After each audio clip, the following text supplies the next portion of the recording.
A billionaire handed $1 million violin to the poorest woman in the room and dared her to prove she deserved to be his wife. Nobody believed she could do it. Nobody thought she'd even try.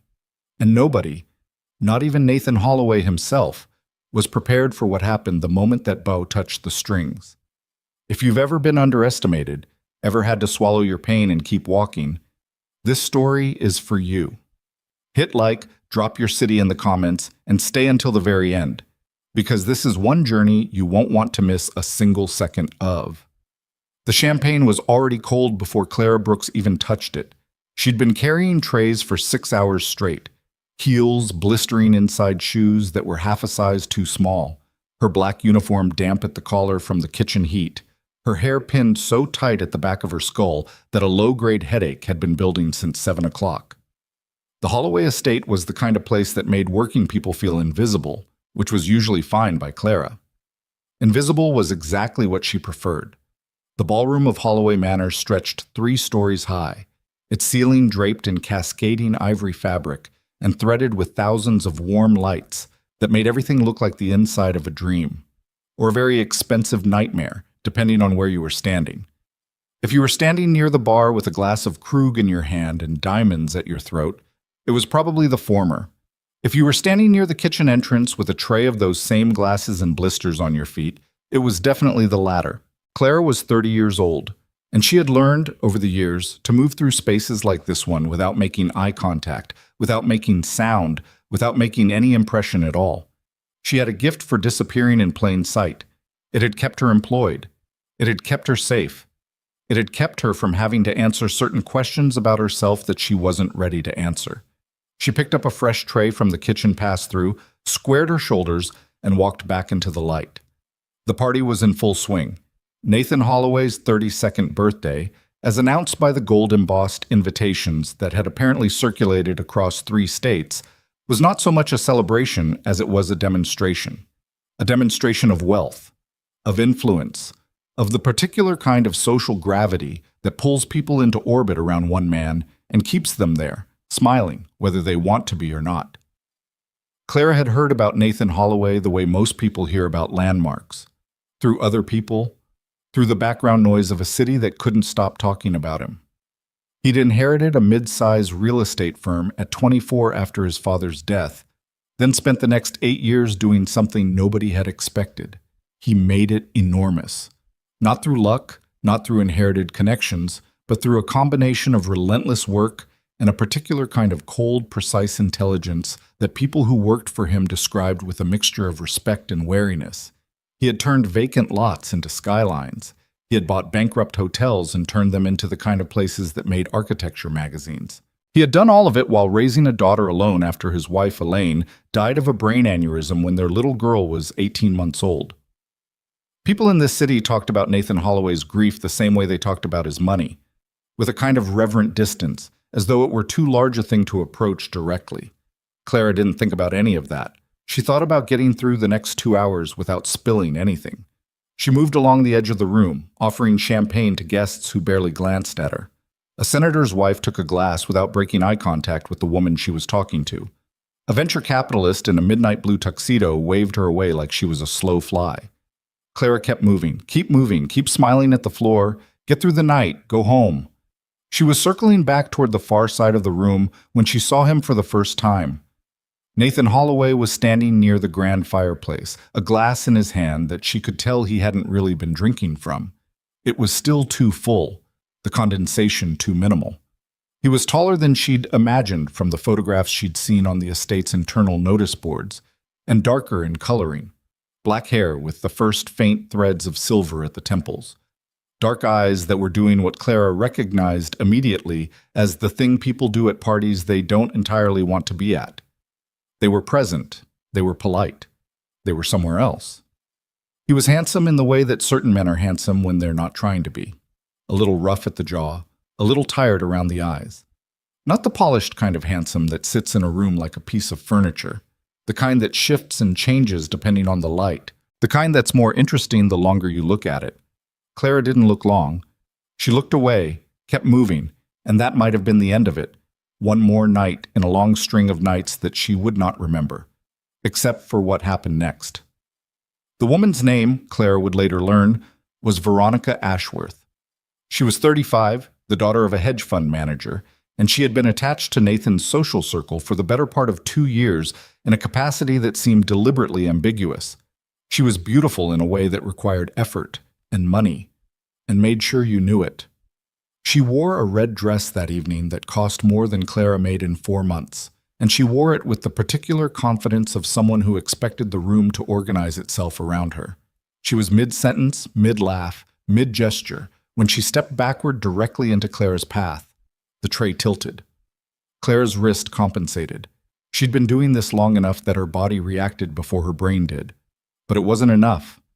2 glasses went sideways. The champagne caught the air in a brief glittering arc before it landed squarely on the left side of Veronica Ashworth's red dress, running down from her shoulder to her hip in a cold, fizzing streak.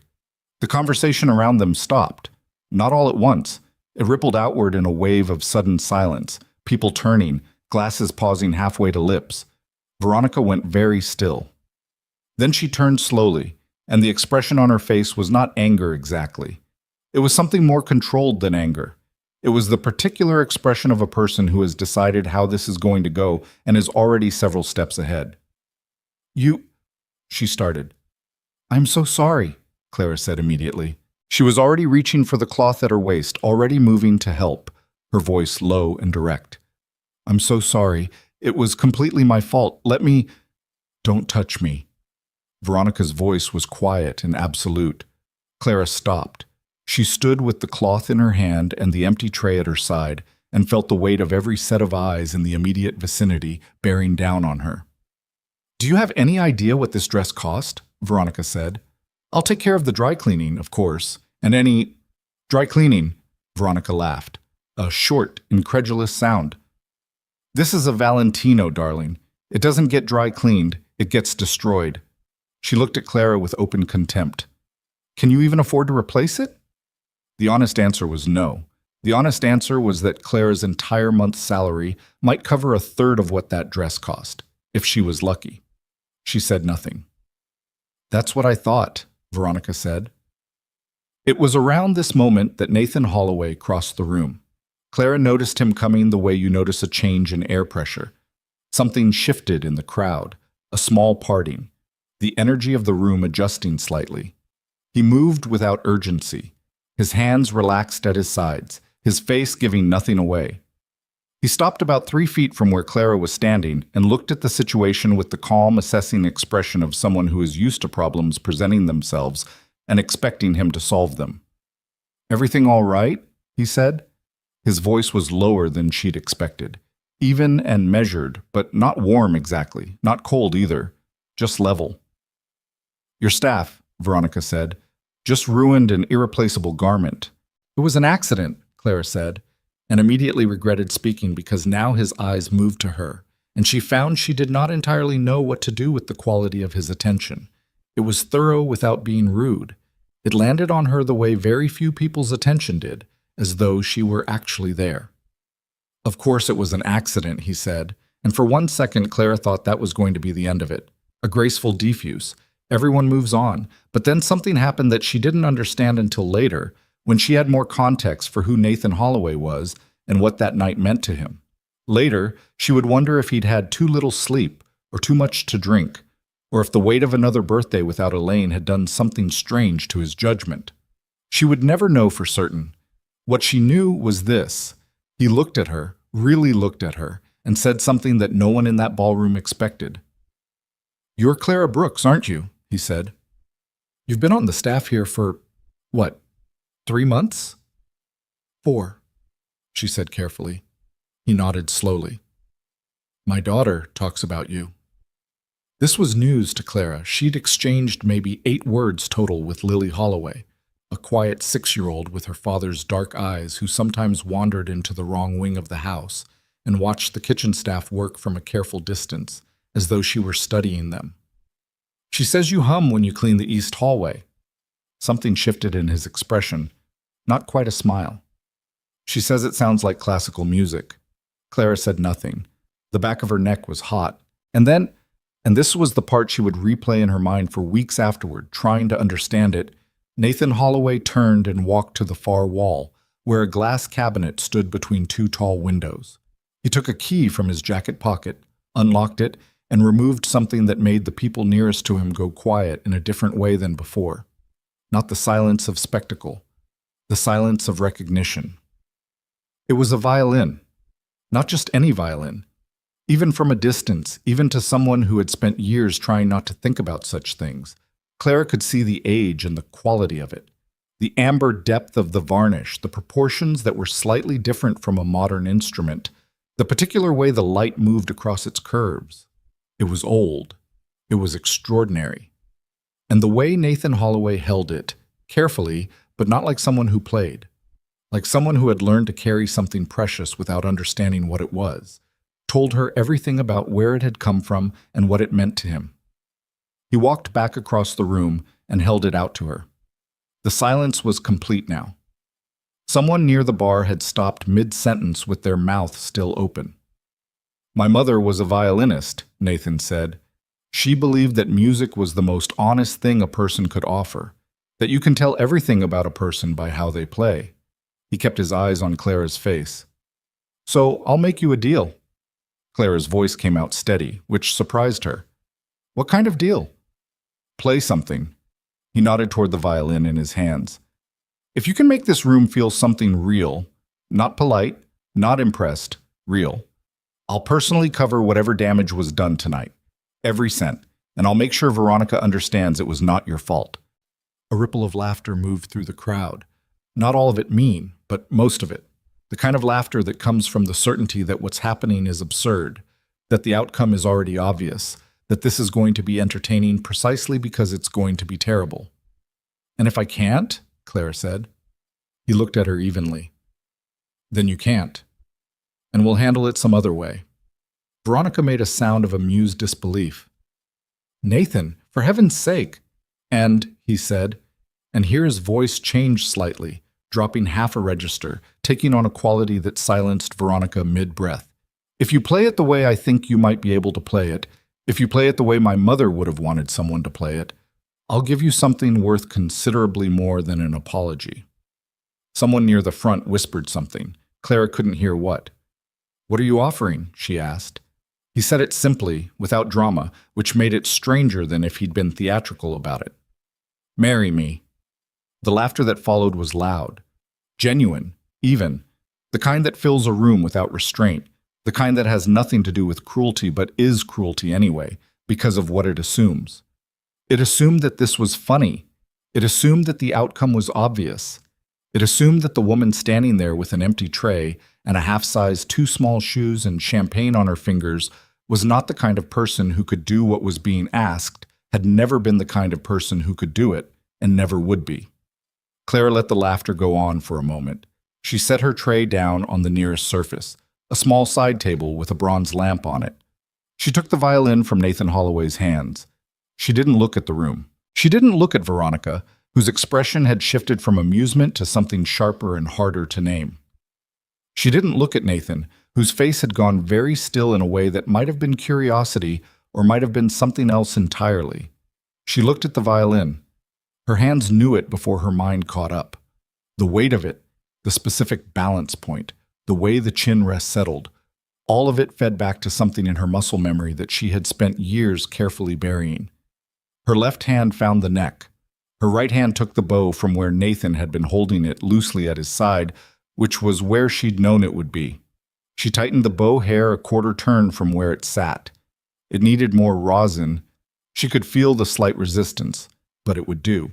She brought the instrument to her shoulder. The laughter in the room died. Not dramatically, not all at once. It tapered off the way sound does when something new enters a space and makes everything else irrelevant. People stopped talking not because they decided to, but because they simply forgot to keep going. Clara closed her eyes for 1 second. She thought about her father. She thought about a practice room with bad fluorescent lighting and a radiator that knocked. She thought about the morning she was 12 years old, and her teacher, a severe Hungarian woman named Mrs. Wasserhegi, had grabbed her wrist after a lesson and said, not kindly, but with complete conviction, "You have it. I've taught for 30 years and you have it. Don't you dare waste it. She opened her eyes, and she played. She chose the chaconne, Bach's Partita No. 2 in D minor, the chaconne. Not because it was showy, because it was true, because it was the piece that Mrs. Wasserhey had called the greatest piece of music ever written for a solo instrument, and because it was the piece Clara had played the night before her father died, in the small living room of their apartment in Queens, with the window open and the street noise coming in, and her father sitting in his armchair with his eyes closed and a small, private smile on his face that she had spent 15 years trying to forget because she could not look at it without the ground going out from under her. The first note hit the air of the Holloway ballroom like a stone hitting still water. The second note spread from it. By the third, something was happening in the room that had nothing to do with spectacle and everything to do with what Mrs. Wasserhey had been talking about all those years ago. The thing you could not fake. The thing that was either there or it wasn't. The thing that made people in concert halls lean forward in their seats without knowing they were doing it, that made a sound enter through the ears and arrive somewhere behind the sternum, somewhere biological and involuntary, somewhere that had nothing to do with taste or education or how much your dress cost. Clara played. She played the way she had not allowed herself to play in 11 years, without holding anything back, without managing it or moderating it or making it presentable. She let it be what it was. Grief and beauty and rage and love and the specific devastating beauty of music that has been written by someone who understood that life is full of loss and wrote about it anyway, without flinching, without comfort, with absolute and ruthless clarity. Around her, the ballroom did things she wasn't watching. Women whose expressions had been fixed in social pleasantry felt something move in their chests and didn't know what to do with it. A man near the window turned away and stared at the dark glass.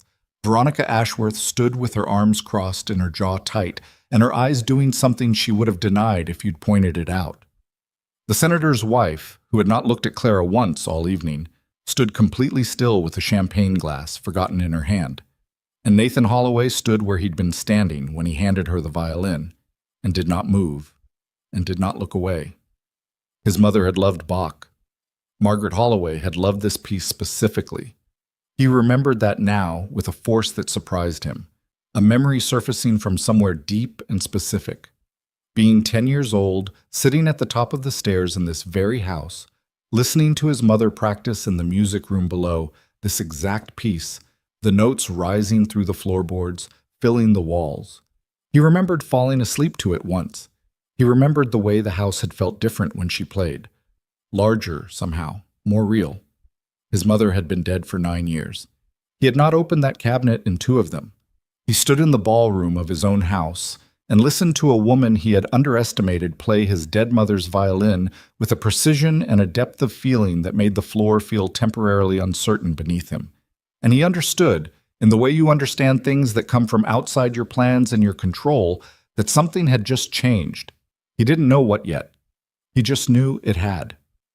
Clara played for 4 minutes and 20 seconds. She knew the exact duration because she had timed it years ago, knew this passage by heart in a way that lived below language, below thought. When she reached the end of the section she had chosen, she brought the bow off the strings cleanly, let the last note dissolve into the air of the room, and lowered the instrument. The silence lasted long enough that it became its own kind of sound. Then someone began to applaud. Then someone else. Then the room, in a ragged, genuine, unpolished rush that was entirely unlike the practiced social applause that had greeted the other entertainment earlier in the evening. This was different. This was people clapping because their hands had decided to before their brains caught up. Clara lowered the violin from her shoulder. Her face was composed, but her hands, if you'd been close enough and paying attention, were not quite steady. She held the violin carefully, reverently, though she would not have used that word, and turned to Nathan Holloway. He was looking at her with an expression she couldn't read, not the social mask from before. Something more unguarded than that, something that looked briefly like a man who has been caught off guard by his own feelings and hasn't yet decided what to do about it.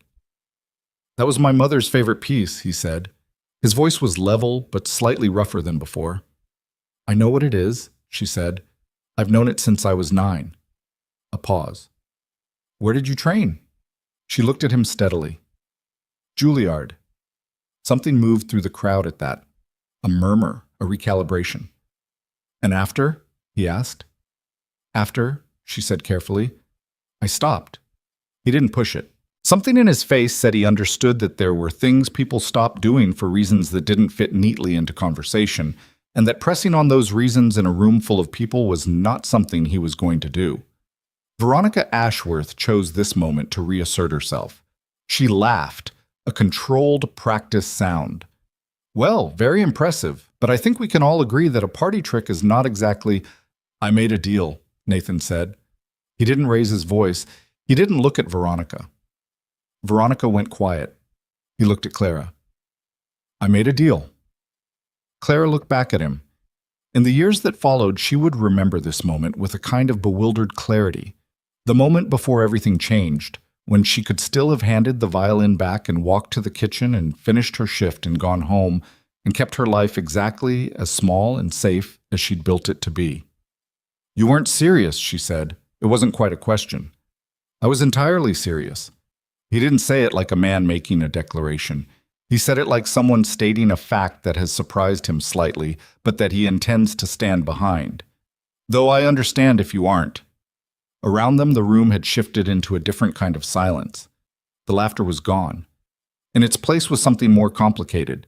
The particular attention of a crowd that has witnessed something it didn't expect and is now watching to see what comes next, pulled forward against its own sophistication, unable to look away. Clara held his mother's violin in her hands. She thought about her apartment in Brooklyn, the radiator that didn't work properly, the second job she took 3 evenings a week to make rent, the way she'd learned to fold herself smaller and smaller over the years until she took up almost no space at all.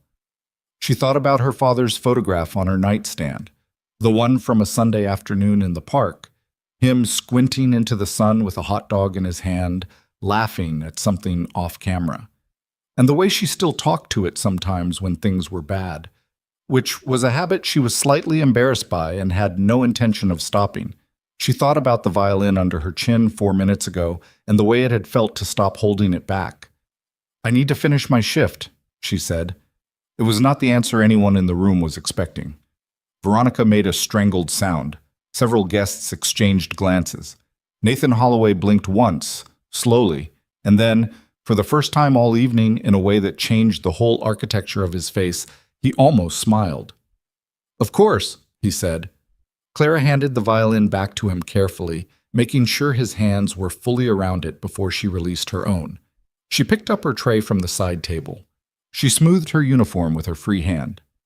I'll find you before I leave, she said, and walked back toward the kitchen. She made it through the kitchen door before her hands started shaking. She stood with her back against the cold stainless steel prep counter and breathed slowly in and out while the kitchen noise swirled around her. The clatter of plates, the hiss of the dishwasher, the murmur of the other staff who had no idea what had just happened 30 feet away. Her hands shook for about 45 seconds. Then they stopped. She picked up a fresh tray. She went back to work. The rest of the evening passed in a strange, muffled quality, like sounds through water. Guests looked at her differently. Not all of them, and not in ways she could have pinned down exactly, but she could feel the shift in the room's atmosphere, the way certain people's eyes tracked her now as she moved through the ballroom. She ignored it. She'd learned to ignore being looked at. It was being invisible that required the real skill. She found Nathan Holloway at 20 minutes past midnight, when the party had begun to thin, and the catering supervisor had signaled that the staff could begin breaking down the service areas. He was standing near the now-closed violin cabinet, speaking quietly with a man she didn't recognize, and he ended the conversation when he saw her approaching. The other man made himself scarce with the practiced ease of someone who'd spent years reading Nathan Holloway's signals. You came back, Nathan said. I said I would. He looked at her for a moment. Up close, in the quieter light of the thinning party, she could see things she hadn't before. The tiredness around his eyes that wasn't just tonight, but was accumulated, built up over time. The particular set of a person who carries something heavy and has been carrying it long enough that they've stopped noticing the weight most of the time. I meant what I said, he told her. I know you did. She held his gaze. But you should know that I'm not interested in being a gesture. Something sharpened in his expression. What does that mean? It means that what you did tonight, whatever it was, whatever impulse it came from, I'm not interested in being someone's atonement or someone's novelty or someone's point proven. She kept her voice even. I don't know you, you don't know me, and a public offer made in front of 200 people at your birthday party is not a foundation for anything. He was quiet for a moment. That's fair, he said. I know it is. Another silence. The party continued to drain around them, glasses being collected, music lowering, the particular deflation of an evening ending. My daughter is 7 in February, he said, which was not a response to anything she'd said and which surprised her enough that she didn't immediately have a reply. She's been waking up at 3 in the morning lately. She won't tell me why. She just comes and finds me and sits on the end of my bed until she falls back asleep. He looked at the cabinet. I don't know if it's normal or if I'm doing something wrong. Clara considered this. What does her pediatrician say? That she's fine, developmentally on track, that kids go through phases. Then she's probably fine. Probably, he agreed. He looked back at Clara. She's going to ask about tonight. I'm going to have to explain it. What are you going to tell her? He thought about it. That I heard something real for the first time in a long time, and I made a fool of myself over it. Clara almost smiled. That's honest. I'm trying. He paused. Would you be willing to have coffee? Not here. Not like this. Just somewhere ordinary. So I can apologize properly and you can tell me about Juilliard and I can pretend I didn't just propose marriage to someone I've known for 4 minutes. Clara looked at him for a long moment. She thought about the violin under her chin, the way the wood had vibrated against her jaw, the way the sound had moved through her body, the way she'd felt for 4 minutes and 20 seconds, like herself, the real self, the one she'd been carefully boxing away for 11 years. I work Tuesdays, she said. I'm free Thursday morning. He nodded. Thursday. She picked up her coat from the staff room, caught the last subway home, and was asleep by 2:30 in the morning. She did not think about Nathan Holloway's almost smile, or his dead mother's violin, or the particular quality of the silence in that ballroom when the last note dissolved into the air. She almost convinced herself she wasn't thinking about it. She was still almost convincing herself when the alarm went off at 7. Well, the city was wet by morning, the pavement slick and dark, the street outside her building reflecting headlights in long, wobbly streaks. Clara made coffee in her small kitchen, stood at the window with the mug in both hands, and looked down at the sidewalk where her neighbors were already moving. A woman in scrubs pulling a rolling bag, a man walking a large indifferent dog, 2 kids in school uniforms arguing about something with enough energy to generate their own weather system. Her apartment was on the 4th floor of a building that was old enough to have character and not yet old enough to have been renovated into something impersonal. The walls were thin. She could hear the family upstairs moving around in the mornings, the particular rhythm of their life filtering through the ceiling like music through a floor. She'd stopped minding it years ago. Sometimes it was even a comfort. There was a bookshelf along the east wall that held, among other things, 3 years of used accounting textbooks from the night classes she'd taken and never finished, a collection of paperback novels with broken spines, a row of CDs that she no longer had a player for but kept anyway, and one thing she never moved and never talked about. A photograph, in a plain wooden frame of her father. He was 44 in the photograph, squinting into afternoon sun, hot dog in hand, laughing at something out of frame. It was a Sunday in the park. She had been behind the camera, 18 years old, just back from her first summer at a music festival in Vermont, still buzzing with everything she was going to do and everywhere she was going to be. Her father had made a bad joke about mustard. She'd laughed and taken the picture. 2 years later, he was gone. Car accident. February. Black ice on the bridge. The kind of death that happens in one specific moment and changes every moment afterward. She'd been at Juilliard when she got the call. She'd played her last performance 4 days before, at a student showcase, Bartok, to a small audience that had applauded the way you applaud when you're witnessing something and you know you're witnessing something, even if you can't quite say what it is. Her teacher had pulled her aside afterward and used the word prodigy, which Clara had deflected because it always made her uncomfortable, and which she now understood was simply true. She had flown home for the funeral. She had not gone back. She had not played again. Not seriously, not the way she'd played last night. She looked at the photograph. "Yeah," she said, "I know." She finished her coffee, rinsed the mug, and got ready for work. She did not allow herself to think about Thursday. She thought about it constantly. Thursday came the way things come when you've been trying not to think about them, faster than expected and with less ceremony than you'd built up in your head. Clara wore the same coat she always wore because it was the only one she had that didn't look tired. Dark gray wool, slightly too big at the shoulders from the years when she'd bought it secondhand and been optimistic about filling it out. She took the subway to the coffee shop Nathan had texted her the address of, a place called Denny's Corner on West 74th. Not glamorous, not a statement, just a narrow room with good light and tables that had seen better decades. She was 7 minutes early. She ordered a plain coffee and sat with her hands around the mug and told herself this was not a big deal. He was 4 minutes late, which she'd been half expecting. Men like Nathan Holloway, she'd assumed, ran on the kind of schedule that bent slightly around their own convenience. But when he came through the door, he was the one who looked caught off guard.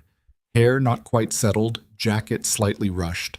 The particular expression of someone who'd been in a meeting that ran long and had made a decision to leave it anyway. He saw her, crossed the room, and sat down across from her without any of the social preamble she'd been braced for. "Sorry," he said. "My 11 o'clock didn't get the memo about ending at 11. "It's fine." She watched him flag down a server, order a black coffee, and pull his jacket off in one unselfconscious motion. He wasn't performing anything. That was the first thing she noticed, that he was not performing being a billionaire having coffee with a maid the way she'd half expected him to. He was just a tired man in a coffee shop on a Thursday morning who'd been late and knew it. "I wasn't sure you'd come," he said. "I said I would." "You also said you weren't interested in being a gesture." He looked at her directly. "I've been thinking about that since Saturday." And you were right to say it."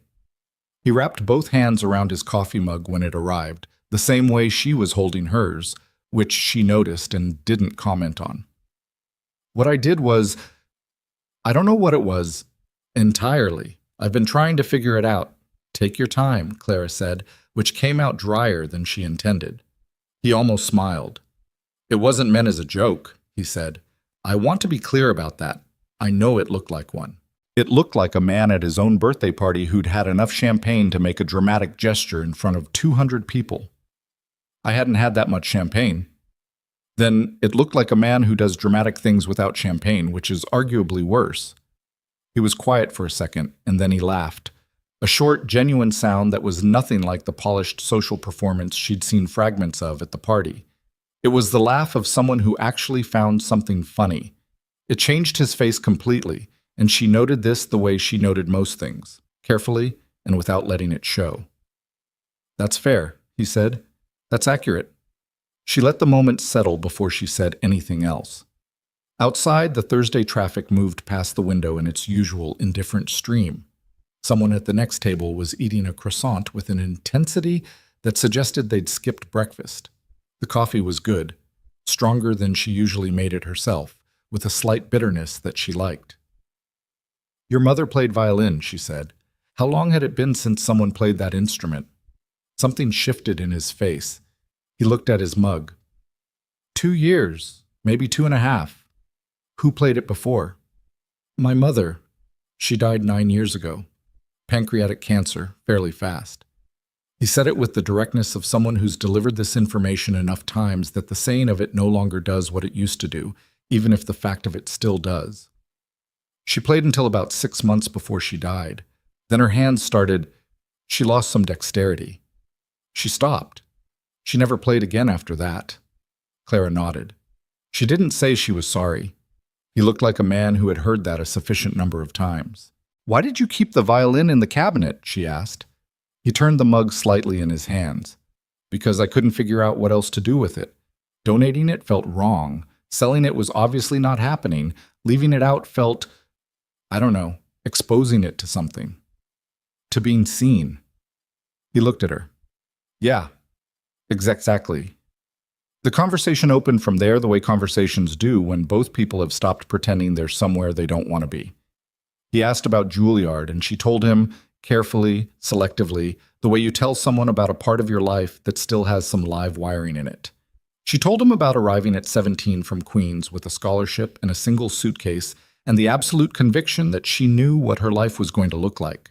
She told him about her teacher, Mrs. Vasarhelyi, who had been 72 years old and Hungarian and had operated under the professional philosophy that if you weren't bleeding from the effort, you weren't trying hard enough.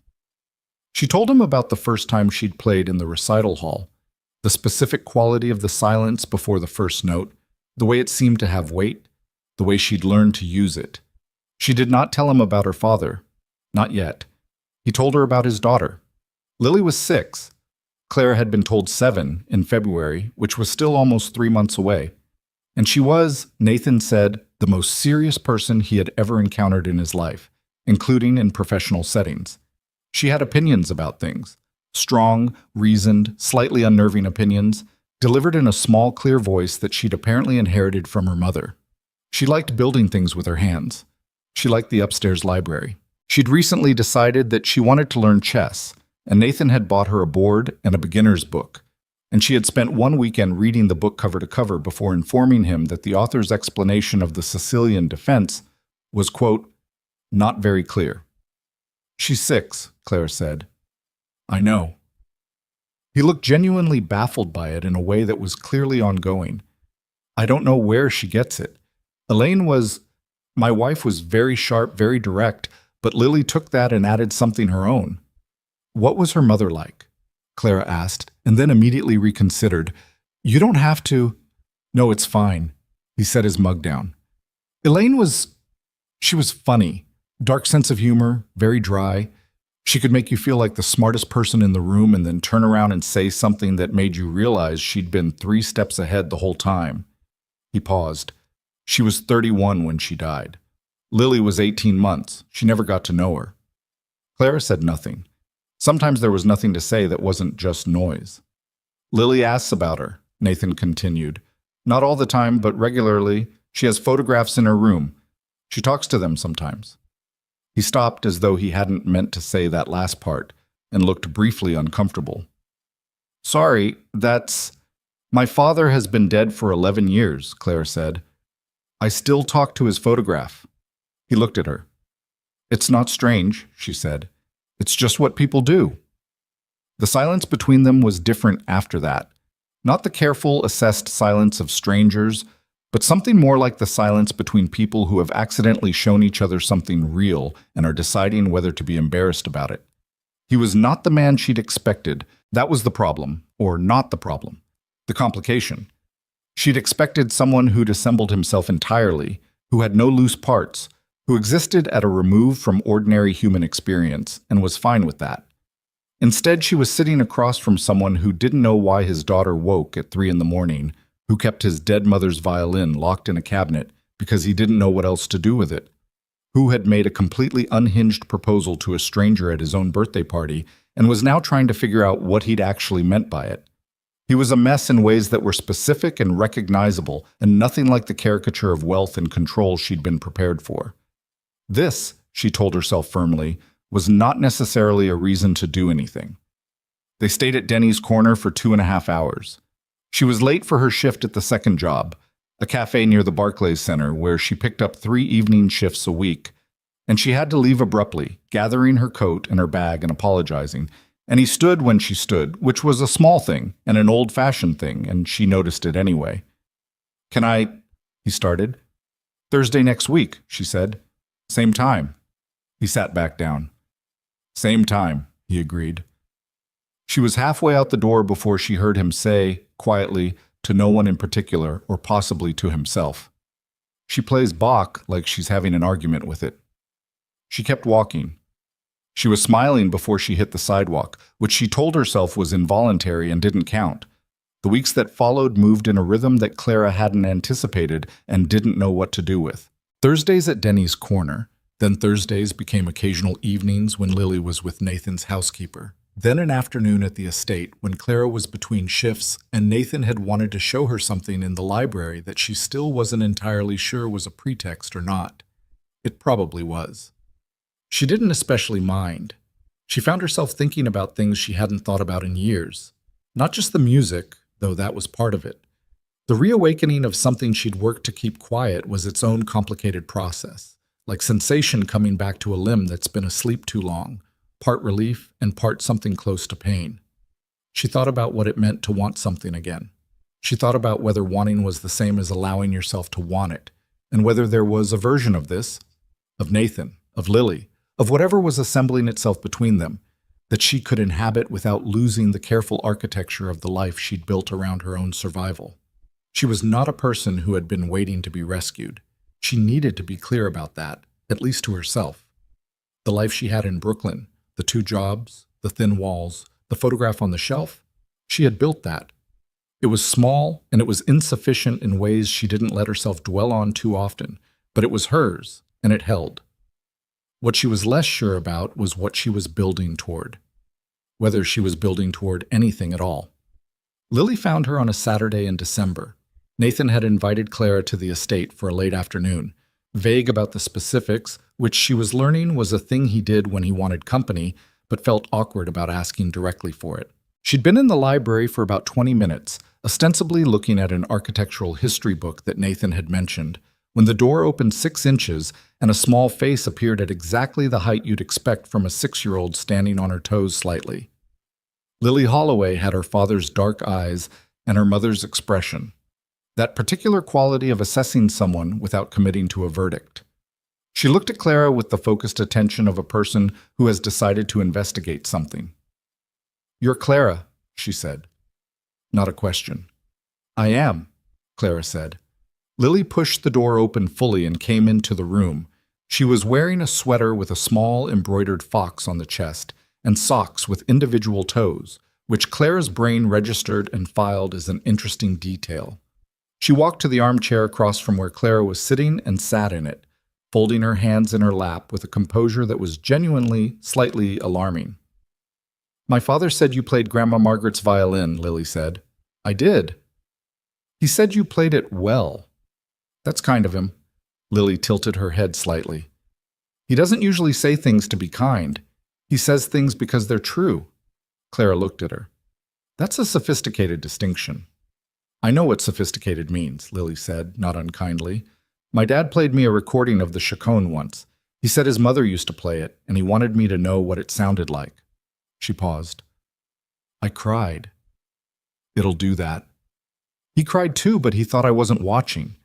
She said this matter-of-factly, without judgment. Then, "Do you think you'll come here a lot?"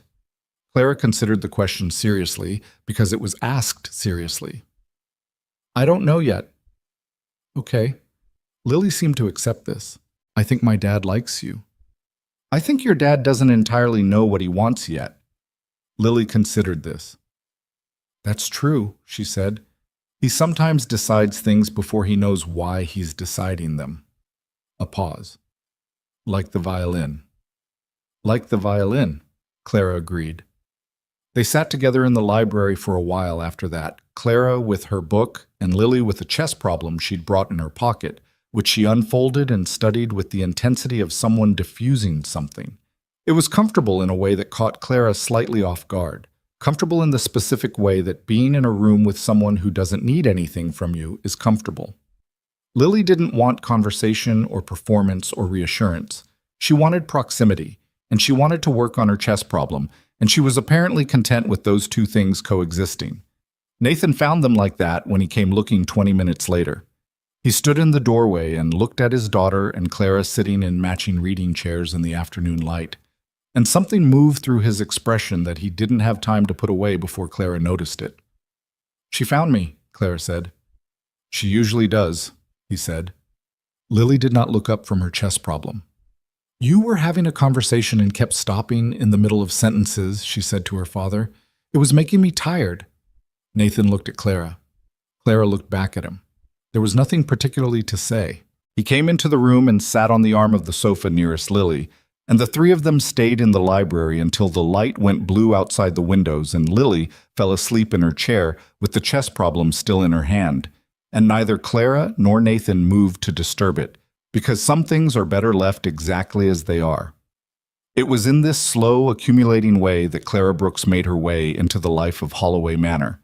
Not through the front door, not through announcement or declaration, but through Thursday mornings and library afternoons, and the particular gravitational pull of a small, serious girl with a chess problem in her pocket.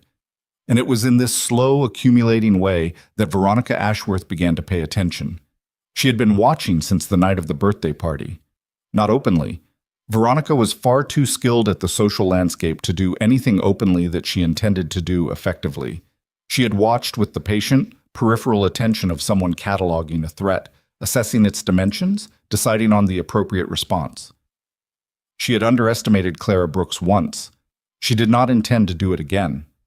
What Veronica had understood since the moment that final note dissolved into the air of the ballroom and the room came apart in its response, was that this was not a passing novelty. Nathan's interest was not the interest of a man briefly charmed and easily bored. She had watched Nathan Holloway operate socially for 2 years. She knew the face he wore when he was being polite, and the face he wore when he was actually present, and what she'd seen on his face in that ballroom had been presence. Deep, disrupted, genuine presence. That was the problem. Veronica's relationship with Nathan existed in the space between what was said and what was understood. The dinners that were not quite dates, the appearances at events that were not quite coupled, the sustained proximity that she had spent 2 years maintaining with the careful patience of someone who knows the exact shape of what she wants and is willing to invest the necessary time. She was not in love with Nathan Holloway, exactly.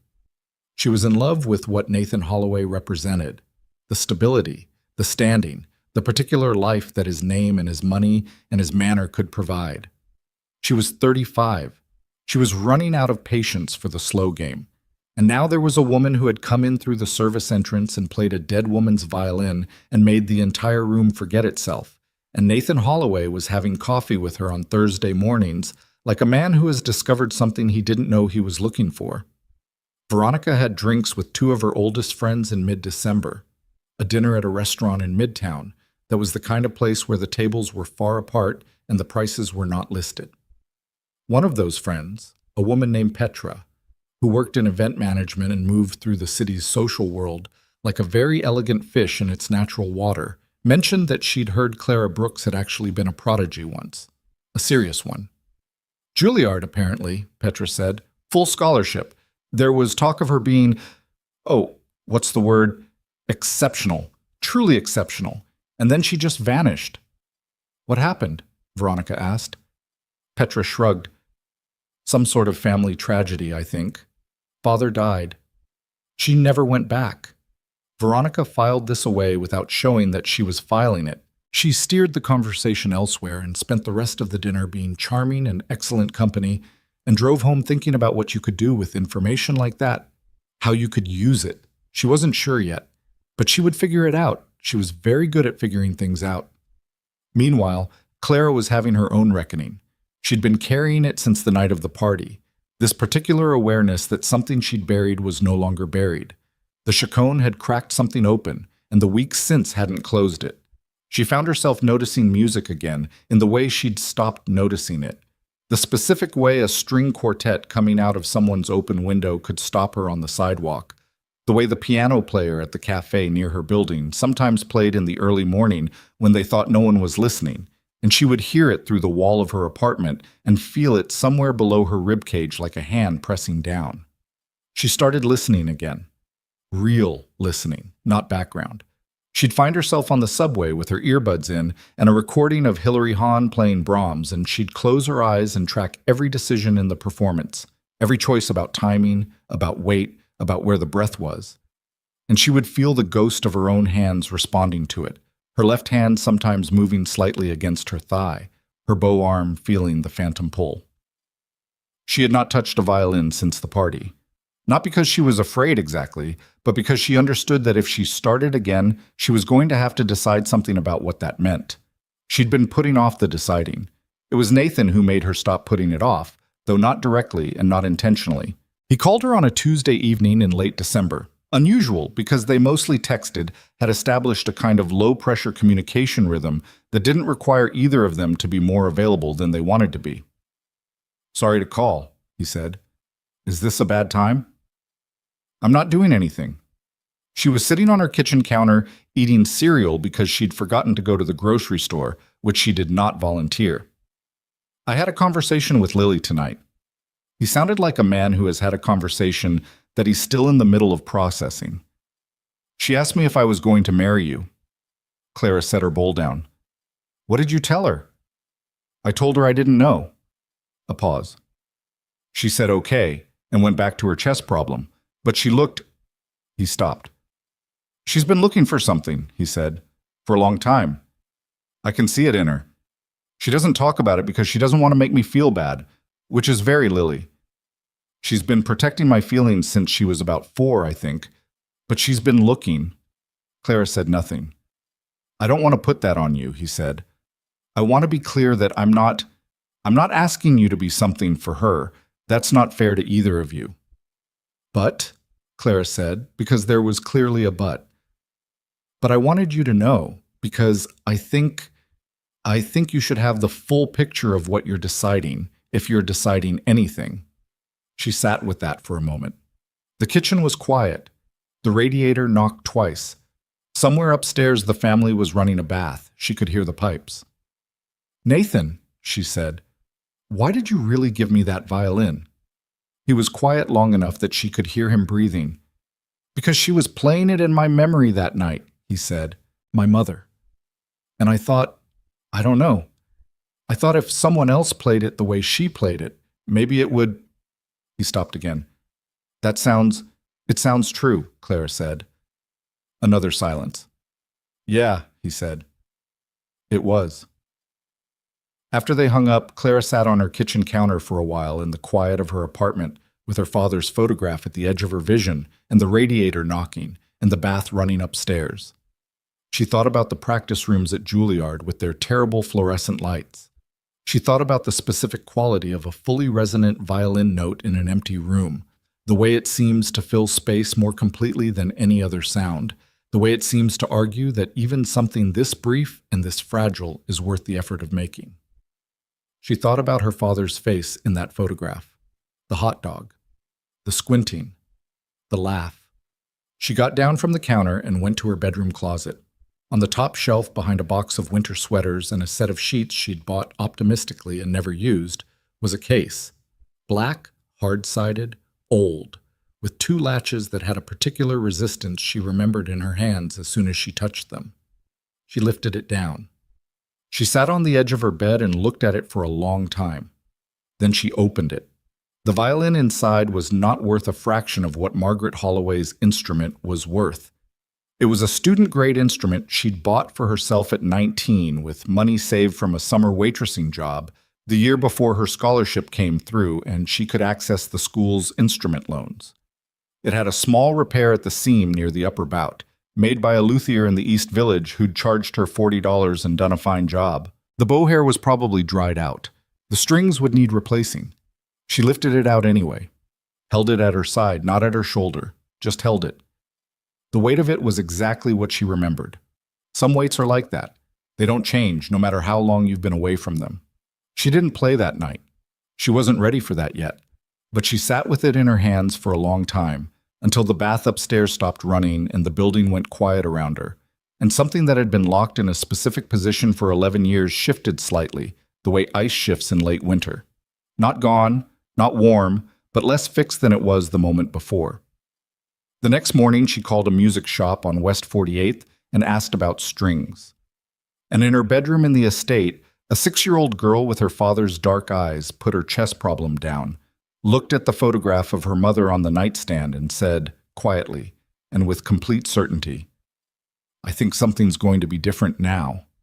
She was right. She was almost always right. But what was coming was not the kind of different that any of them had planned for. The strings arrived on a Wednesday.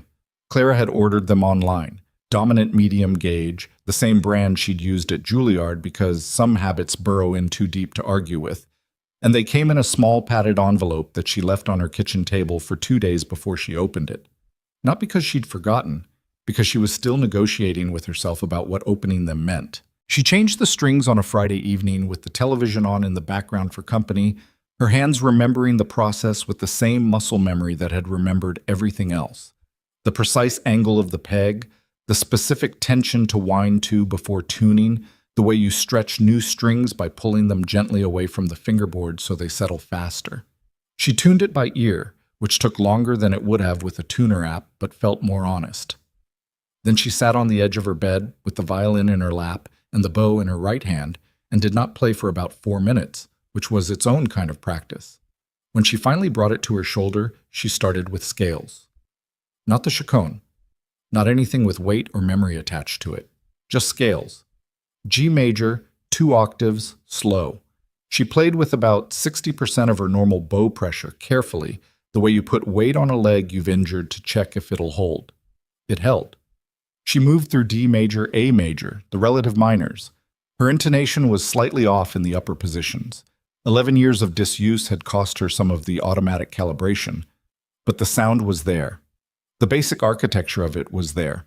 She played for 23 minutes and then stopped, put the violin back in its case, and sat in her kitchen and ate the rest of her cereal from that morning, which had gone soft. She felt strange in a way she couldn't quite name. Not sad, not happy. Something more like the feeling of a door that's been stuck for a long time finally moving on its hinges. A little resistant still, but moving. She texted Nathan, "Restrung my violin tonight." He replied 4 minutes later, "How did it go?" She looked at the case on her bed through the open doorway, like getting back on a bike that's slightly too small for you now. But okay. His response took longer this time. When it came, it was just, "I'm glad." 2 words. She read them 3 times, which she would not have admitted to anyone. The new year came in cold and without ceremony. Clara worked both jobs through the holiday week. The catering assignments dried up between Christmas and New Year's, but picked back up on the 31st, a private party in the West Village that she worked alongside 2 other servers she knew from the circuit, a man named Darnell and a woman named Grace, both of whom were doing what Clara was doing, working a job that wasn't their real life while their real life waited at some indeterminate point ahead. Darnell was finishing a nursing degree.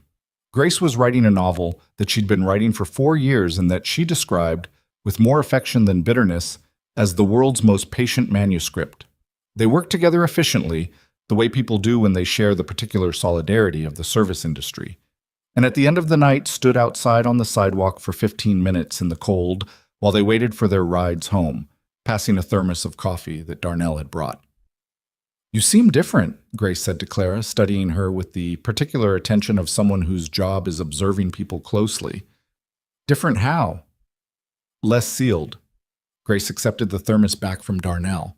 "You've always had this thing where you're present, but you're also not. Like part of you is in a room with the door locked. The door seems less locked lately." Clara thought about that. "I've been playing again," she said. Grace looked at her. "Violin?" "Yeah." "That's a big deal for you." It was not a question, and Clara didn't treat it like one. "Yeah," she said. "It is." She didn't mention Nathan. She wasn't sure yet how to describe what Nathan was. Not a boyfriend, not exactly a friend, not a project or a complication, though he was something of all of those. He was a presence in her life that had arrived without her planning for it, and that she hadn't yet found the right container for. She thought about him with a frequency she found slightly inconvenient, and thought about Lily almost as often, which was its own kind of information. January moved. She played for longer periods. 20 minutes became 40, became an hour on the weekends when she had the apartment to herself. Her intonation cleaned up. The upper positions came back slowly, then faster. She started working on repertoire carefully at first, choosing pieces with less history attached to them. Telemann, Vivaldi, things she'd learned early that didn't carry the specific weight of what came later. Then, one Sunday afternoon in late January, she opened the Bach partitas and sat with the chaconne score in her lap and looked at it for a long time. She thought about the ballroom, the laughing that stopped. Nathan's face when the last note finished. She started at the beginning and played it through. It wasn't the same as the ballroom. Nothing practiced in a small apartment with a student instrument and traffic noise outside could be the same as playing in that charged, held-breath silence with 200 people and a dead woman's violin. But it was real. It was honest. And when she finished the last bar and held the final note until it disappeared, she sat in her quiet apartment and understood something she had been working toward for months without knowing it. She wanted to play again. Not in the sense of wanting to practice or wanting to maintain a skill. She wanted to perform. She wanted to stand in front of people with an instrument in her hands and offer them something true, the way she had offered it in that ballroom, and feel the room respond to it. She wanted her career back. The understanding sat in her chest like a new weight. Not heavy, not light. Significant. The kind of thing you carry differently once you've named it. She called Mrs. Vasarhei. The woman was 81 now and still teaching, which surprised absolutely no one who had ever met her. She lived in the same apartment on the Upper West Side she'd occupied for 40 years, and she answered the phone on the second ring with the exact same tone she'd used to answer it when Clara was 17. Brisk, unsentimental, present. "I wondered when you'd call," Mrs. Vasarhei said, as though it had been weeks rather than 11 years. "You wondered?" Clara said. "I heard you played Margaret Holloway's violin at a party in November." A pause. "You think things don't get around in this city?" "I had 3 calls." Clara pinched the bridge of her nose. "Who called you?" "People who were there. People who know what they're hearing when they hear it." The old woman's voice was matter-of-fact, not warm exactly. She had never done warm exactly, but something underneath it that served the same function. "I also heard it was a somewhat dramatic occasion." "That's one word for it." "Come on Tuesday," Mrs. Vasarhei said. "Bring the Bartók concerto. We'll see what 11 years has done to you." She went on Tuesday. What 11 years had done to her was complicated and took about 2 hours to assess, and Mrs. Vasarhei assessed it with the efficient, unsentimental thoroughness of a surgeon, making notes in the margin of Clara's score in her small, cramped handwriting. The technique was there, she said. The musical intelligence was intact. The intonation needed work in specific positions. She circled 3 measures in the second movement, and the bow arm had developed a slight tension in the shoulder that would need addressing before she could play at full volume over extended periods without fatigue. "But the voice is still yours," Mrs. Vasarhei said, which from her was approximately equivalent to anyone else falling to their knees in praise. "That's the thing I wasn't sure about. Technique you can rebuild. Voice you either have or you've lost." She handed the score back. "You have it." Clara walked home from the Upper West Side instead of taking the subway. It was 40 blocks, and it was cold, and she needed the space to think.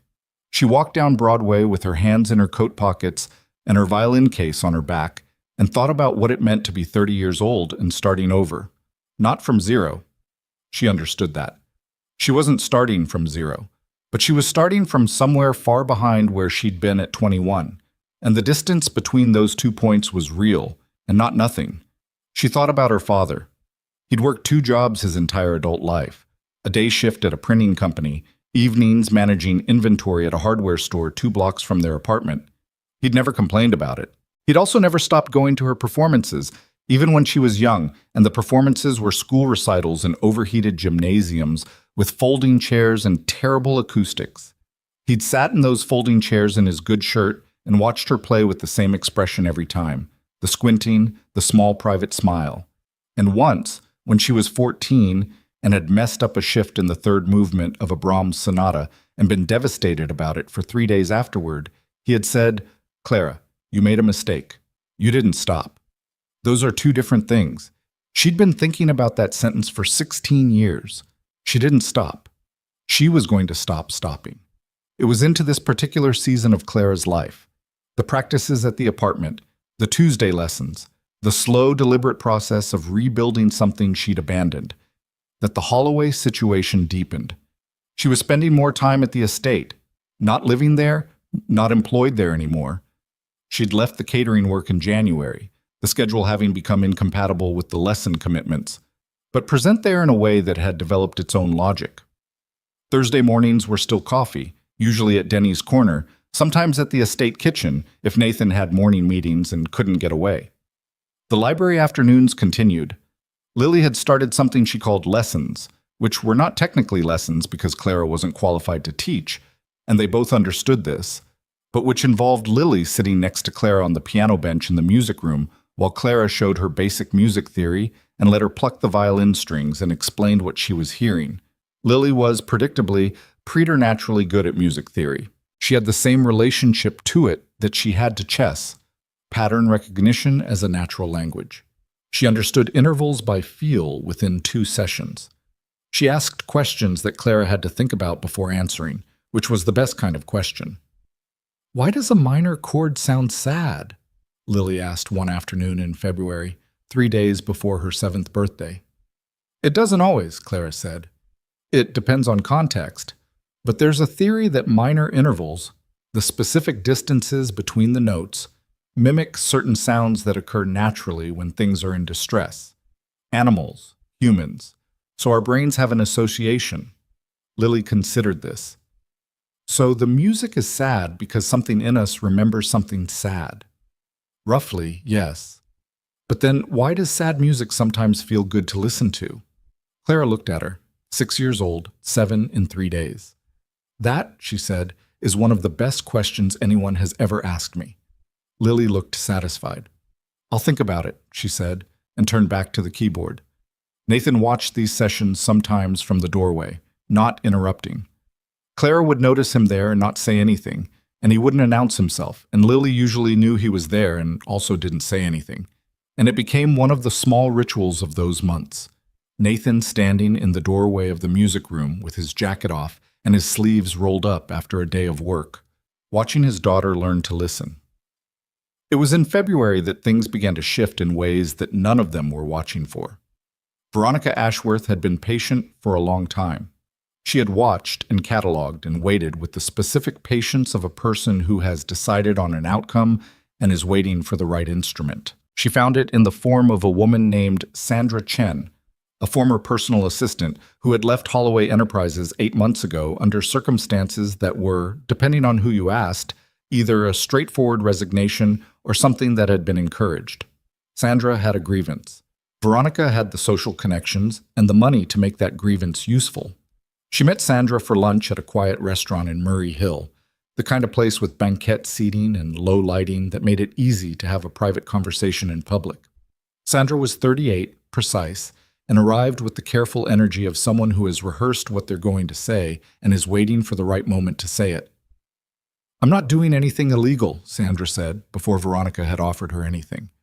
"I'm not asking you to," Veronica said, which was true in the narrow technical sense she intended. "I'm just interested in helping Nathan and the people around him make informed decisions." Sandra looked at her carefully. "What does that mean?" "It means," Veronica said, picking up her wine glass, "that sometimes people need a little help seeing what's right in front of them, and sometimes helping them see clearly is a service, not a harm." What Veronica did not want to do was take something that belonged to Clara Brooks. She was not, in her own self-assessment, a thief. What she wanted was something more elegant than theft. She wanted to create a situation in which Clara's presence in Nathan's life became untenable, in which Nathan's own sense of responsibility and reputation did the work for her. She wanted to engineer a choice between trust and doubt, and she wanted doubt to win. The opportunity arrived in the form of Margaret Holloway's necklace. It was a piece that few people knew about, a diamond and sapphire pendant on a platinum chain, old European cutstones made in Paris in 1962 and given to Margaret Holloway by her mother on the occasion of her engagement. It lived in a jewelry case in what had been the main bedroom before Nathan converted it to a study, in a small drawer that was never locked because the estate's security was pervasive enough that internal locking felt redundant. Clara had seen it once, by accident, when Nathan had opened the wrong drawer looking for a document. "That was my grandmother's," Nathan had said, closing the drawer quickly. Then, after a beat, "My mother never wore it. She said it was too valuable. She was afraid of losing it." Clara had registered it then and filed it away with the other details she was accumulating about this family. The specific topography of their grief and their history, and the things they couldn't quite look at directly. The necklace disappeared on a Thursday in late February. Clara had been at the estate that afternoon, a library visit that had extended into dinner, which happened sometimes now, organically, without planning, because Lily asked and Nathan didn't argue. She'd left around 9, taken the subway home, done her practice, gone to sleep. She hadn't been in the study. She hadn't been near the study. These facts were clear to her and clear to Nathan, or should have been. Nathan called her on Friday morning, and she knew immediately from the quality of his voice that something was wrong. Not wrong in the way of bad news delivered directly. Wrong in the way of something uncertain being handled badly. "I need to ask you something," he said. "Okay. Were you in the study at any point last night?" She was standing at her kitchen counter with her coffee. The question landed somewhere odd. "No," she said. "I was in the library and the kitchen and the music room. I didn't go upstairs." A silence that was a half-second too long. "Okay." "Nathan." Her voice was careful. "What happened?" "My grandmother's necklace is missing." He said it quickly, like he was pulling off something that needed to be fast. "It was in the study drawer. It's not there now." She put her mug down. "When did you last see it?" "Tuesday. I was looking for something and I opened that drawer by mistake, the same way you did that time." Another pause. "There have only been a few people in that part of the house this week." She understood then what was happening, and the understanding arrived not with shock but with a particular cold clarity. The kind that comes when you see something you didn't want to see, but some part of you recognized before your conscious mind caught up.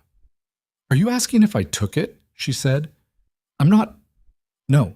I'm trying to understand what—" "Nathan, are you asking if I took it?" The silence this time was longer. "One of the housekeeping staff mentioned they'd seen you near the hallway outside the study," he said. His voice was careful in a way that she recognized as the voice of a man trying to be fair and not quite managing it. "I'm not accusing you. I just need to understand." "I was not in the study," Clara said. "I was not near the study. I have no idea where your grandmother's necklace is." "Clara, do you believe me?" Another silence. This one felt like it had weight. She closed her eyes for 1 second. She thought about her father. "You made a mistake. You didn't stop. Those are two different things." She thought about Mrs. Vasarhei telling her the voice was still there. She thought about Lily asking why sad music felt good to listen to, and the way the child had said, "I'll think about it," with the serene confidence of someone who never stopped thinking about anything. She thought about the violin in her apartment case, restrung and slightly out of tune in the upper positions, and hers, undeniably hers, and she thought about the year she'd spent folding herself smaller and smaller until she took up almost no space at all. "Do you believe me?" she said again. Nathan said, "I have to protect my family, Clara," which was not an answer, which was, in its way, worse than a direct no. She kept her voice level. It cost her. "I understand." "I'm not saying, but—" "Nathan, I understand." She picked up her coffee mug and then set it down again because her hands were not quite steady and she did not want to drop it. "I think you should look carefully at everyone who had access to that room this week. I think you should look at the security footage. And I think that until you've done that and you know what happened, you shouldn't say anything to me that you can't take back." He was quiet for a moment. "That's fair," he said. "You're right." "I know I'm right." She stopped, steadied. "I'm going to go practice now." She hung up and stood in her kitchen for 3 minutes, not moving. Then she got her violin out, sat on the edge of her bed, and played. Not the chaconne, not the Bartók. She played the Adagio from Bach's Sonata number, one in G minor, which was the piece she'd learned at 14 when she was going through a period of finding everything difficult. And her father had sat on her bed and listened to her practice it for 3 consecutive evenings, not saying anything, just being there. She played it slowly. She played every note with full weight. She played it like it had something to say, and she intended to let it say it. She was halfway through when her phone buzzed. She stopped, checked it. It was a text from a number she didn't recognize. "I know you didn't take it. I also know who did, but nobody's going to believe either of us. Be careful." She stared at the text for a long time. She tried calling the number back. It rang 4 times and went to a generic voicemail. She texted, Who is this? No reply came. She put the phone down and finished the adagio. What happened in the next 48 hours happened in the particular way that bad things happen when they've been carefully arranged by someone patient enough to arrange them. Nathan asked his head of household security, a calm, methodical man named Robert Yates, who had been with the family for 12 years, to conduct a discreet inventory of who had been in which part of the estate over the previous week. Yates began systematically. He would have found the answer eventually. He was thorough. He was good at his job. But on Saturday morning, before Yates had completed his review, something was found. One of the upstairs housekeeping staff, a woman named Pearl, who was 63 and had been with the estate for 9 years, and who Clara had always found kind, had always liked, was changing the linens in the small room at the back of the third floor that Clara used when she stayed late and the trains were running slow. Pearl was not looking for anything. She was doing her job. She stripped the bed, checked the dresser for forgotten items per protocol, and opened the small drawer in the nightstand. The necklace was there. Pearl stood for a long moment looking at it. Then she went and found Robert Yates. Yates called Nathan. Clara was at her apartment when Nathan called. She was in the middle of her morning practice, a scale run she'd been working on to clean up the third position, and she almost didn't answer. Then she saw his name and set the bow down. Pearl found the necklace, Nathan said. Something in his voice told her everything before he said the rest of it. Where? She said. Not a question. In the nightstand drawer, in the room you use. She sat very still. The apartment was quiet around her. The traffic outside, the radiator, the specific silence of a Friday morning in a building where most people had already left for work. She thought about the anonymous text. I know you didn't take it. I also know who did. Someone had known this was coming. Someone had warned her, and she hadn't known what to do with the warning. Nathan, she said carefully, someone put it there. Clara, someone put it there. I have not been in that room since January. You can check that. I know. But his voice had that quality again. The careful, fractured quality of a man trying to hold two contradictory things at once and finding that the holding was costing him. Robert is reviewing everything. I haven't concluded anything. But, she said, he didn't say anything. There were people at that party, she said. There were people at your birthday party who would not like what's been happening between us. You know that. You have to know that. I know that people have opinions, he said. I also know that I have a responsibility to this house and to my daughter. And right now I have a necklace that belonged to my grandmother found in a room that you use, and I don't... He stopped. I don't know what to do with that. You do the same thing I told you to do on Friday, Clara said. You look at the footage. You look at who had access. You think about who benefits from this. She stopped herself, breathed. And you decide whether you trust me or you don't. Because those are the only options available to you right now, Nathan. There's no middle ground where you sort of trust me and sort of don't. That's not trust. The silence stretched. I have to think, he said finally. I know, she said. Think as long as you need to. She paused. There was something else she'd been going to say, something about the text message, about the unknown number, about the warning she'd received before she'd had any idea there was something to be warned about. She should tell him. She knew she should tell him. But there was something in his voice, that fracture, that careful management of doubt, that made her understand with a cold and specific clarity that she had reached the limit of what she could ask him to hold. She could tell him about the text and watch him try to process one more piece of information on top of everything else, watch him struggle to incorporate it, and it still might not be enough to tip the balance. Or she could say nothing and give him the space to reach his own conclusions. She said nothing. I'll call you, he said. She didn't wait for the call. She packed a small bag, 3 days of clothing, her practice materials, her father's photograph, her violin, and called a friend from the catering circuit who had a couch in Boston that she'd offered twice in the last 2 years. She texted the friend. The friend said yes immediately, the way real friends do. She looked around her apartment, the cereal bowl on the counter, the bookshelf with the broken spine paperbacks, the window with the view of the wet street. She'd built this. It was small, and it was insufficient, and it was hers. She picked up her violin case. She put her father's photograph in her bag, tucking it between two shirts so it wouldn't shift. Then she opened the door and walked down the 4 flights to the street. The city was gray outside, February gray, with the particular flat cold of a morning that has decided not to commit to anything dramatic. She walked to the subway entrance and stood at the top of the stairs for a moment, the wind off the street moving through her hair, the city noise rising around her. She thought about what her father had said.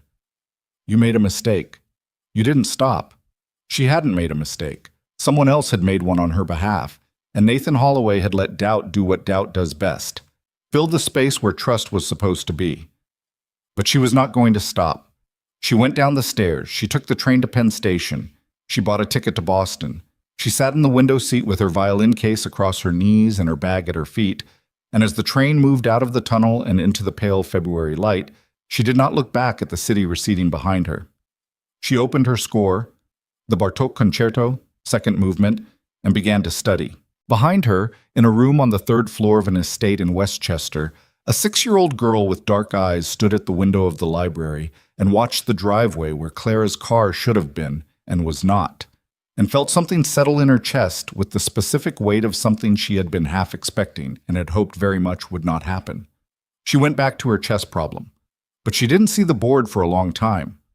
Robert Yates was not a man who rushed. It was the quality that had made him good at his job for 22 years, not in the Holloway estate specifically, but in the broader work of keeping complicated households running without visible seams.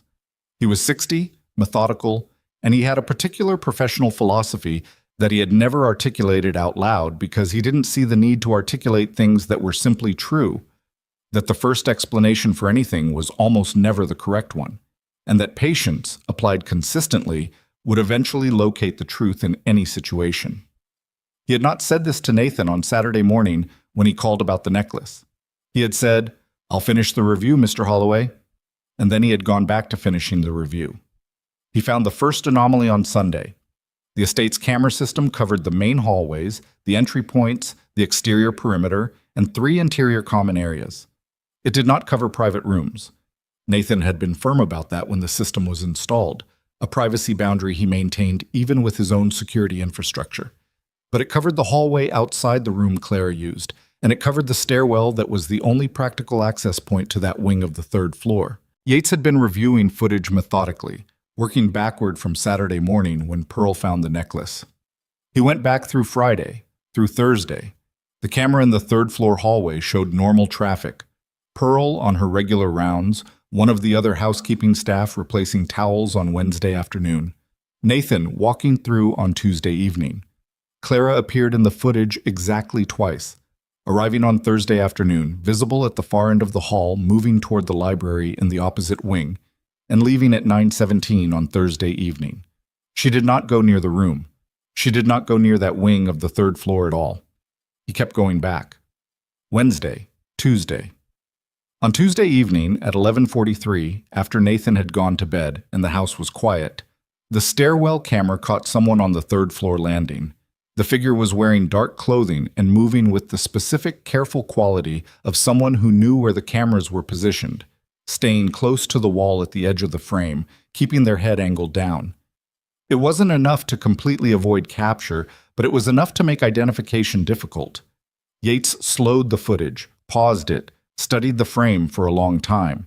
Then he pulled up the exterior camera footage for Tuesday evening. The estate had 2 cameras covering the service entrance at the rear of the property. One mounted above the door, one angled across the service driveway. At 11:21 on Tuesday evening, a car entered through the service gate using a code. Yates checked the code log. The code was a guest access code, a 6-digit sequence that Nathan issued periodically for vendors and approved visitors. He checked when that specific code had last been issued. The record showed it had been given to a florist delivery service 8 months ago and not revoked. Standard administrative oversight. It happened. He ran the car's license plate through the system they used for estate visitor management. The plate came back registered to a car rental company. He called the company, identified himself with the estate's legal account number, and asked for the renter's information on that date. They gave it to him. He sat looking at the name for a moment. Then he called Nathan. It was Sunday evening. Nathan had spent the weekend in a state that he would not have described to anyone, because he didn't have adequate language for it. He had spent Saturday and most of Sunday doing the thing he was worst at, which was waiting for Yates, waiting for clarity, waiting for the specific exoneration that he already understood, somewhere below the defensible surface of his doubt, that Clara deserved. He had not called her. He had picked up his phone 6 times to call her and put it down 6 times because he didn't know what to say that wasn't inadequate. He'd said, "I have to protect my family," and she'd said, "I know," in a voice that meant something considerably more than "I know." And he'd sat with the echo of that conversation for 48 hours and felt it get worse with repetition.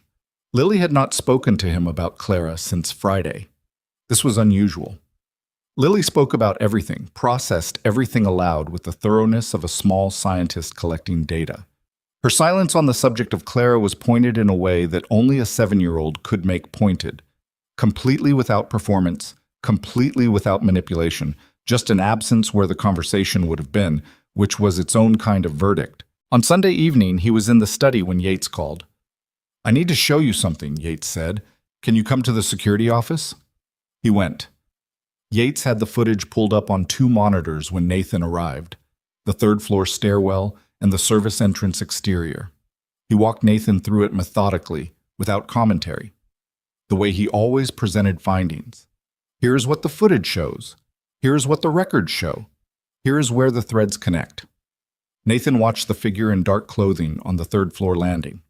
He watched the car enter through the service gate. He watched Yates pull up the rental record. The name on the screen was Sandra Chen. He knew the name. He knew the circumstances under which Sandra Chen had left his company 8 months ago, a situation that had been handled quietly, an HR matter involving conduct that had been documented and addressed, and that Sandra had contested with the specific bitterness of someone who believed they'd been treated unfairly, regardless of the documentation. "She didn't act alone," Nathan said.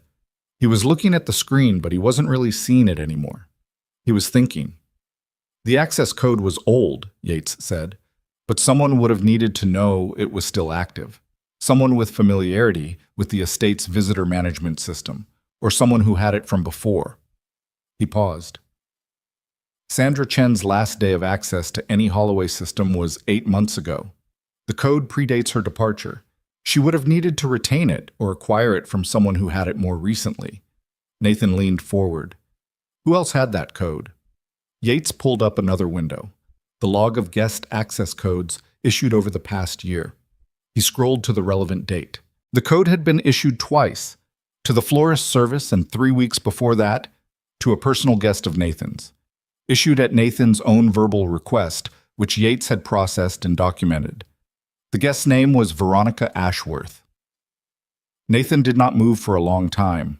He was not a man who made mistakes lightly. He was not a man who, generally speaking, missed things. Part of what had built his career was the capacity to look at a situation without the distortion of what he wanted to be true, to see the thing as it was, rather than as it was most convenient for it to be. He had applied this capacity to real estate deals and contract negotiations and personnel decisions for 8 years, and it had served him consistently. He had not applied it to this.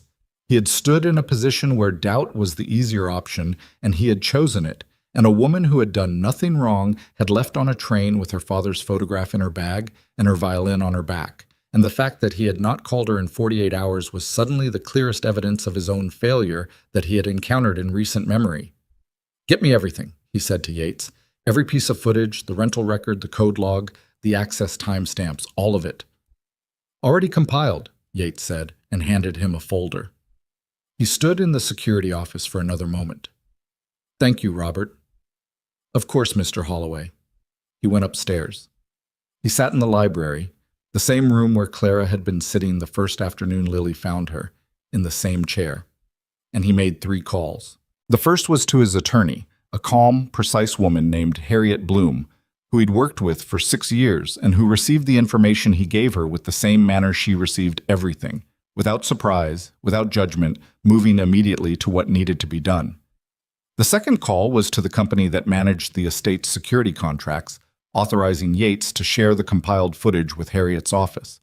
The third call was longer and less comfortable, and was to a contact he had in the city's social infrastructure.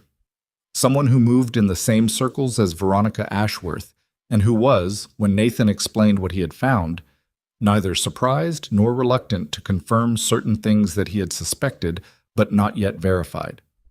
He hung up from the third call and sat in the library with the folder on his knee and the room dark around him. He hadn't turned the lights on when he came in and hadn't noticed. The windows showed the night outside, the garden, the distant lights of the driveway, the dark outline of the tree line. He thought about the night of his birthday party, the moment he'd unlocked the cabinet and taken out his mother's violin and crossed the room and held it out to a woman he'd known for approximately 12 seconds. He told Clara he didn't entirely know what that impulse had been. He'd been honest about that, or as honest as he knew how to be. But sitting in the dark in the library now, he thought he understood it more clearly than he had before. He'd been holding that cabinet closed for 2.5 years. He'd been holding a lot of things closed for a lot longer than that. And something about Clara Brooks standing there in her slightly too small shoes, with her empty tray and her complete refusal to be embarrassed, had made him feel, for a moment that bypassed all his careful management, like something could be opened without breaking. He had then proceeded to let doubt close it again. And she had walked away with her violin and her father's photograph and her perfectly level voice, and he had sat with the wreckage of his own failure to be the thing he'd been trying, for 8 years and for one specific night, to be. He picked up his phone. He stared at her name in his contacts. He put the phone back down. He was not going to do this by phone. He understood that clearly. Whatever he said to Clara Brooks needed to be said in person, with no buffer, no distance, no ability to hang up if it became difficult. She deserved that, and he owed it to himself to not take the easier option again. But first there was something that needed to happen before that conversation. Harriet Bloom was efficient. It was the thing Nathan valued most about working with her. She moved without friction when there was something to move on, and she had over 6 years developed an instinct for which situations required speed and which required patience. This one, she understood immediately, required both: speed in the assembly of evidence, patience in the deployment of it.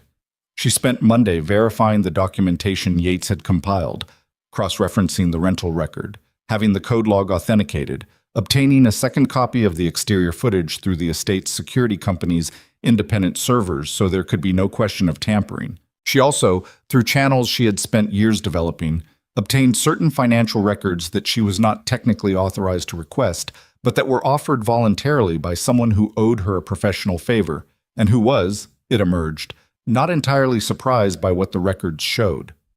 The records showed 2 transfers from Veronica Ashworth's personal account to Sandra Chen's in the weeks preceding the birthday party. One in early November, one the week after. The amounts were not enormous, but they were specific in a way that suggested purpose rather than generosity. Harriet called Nathan on Monday evening. "We have enough," she said. "For what?" "For whatever you want to do with it." She paused. "What do you want to do with it, Nathan?" He had been thinking about this.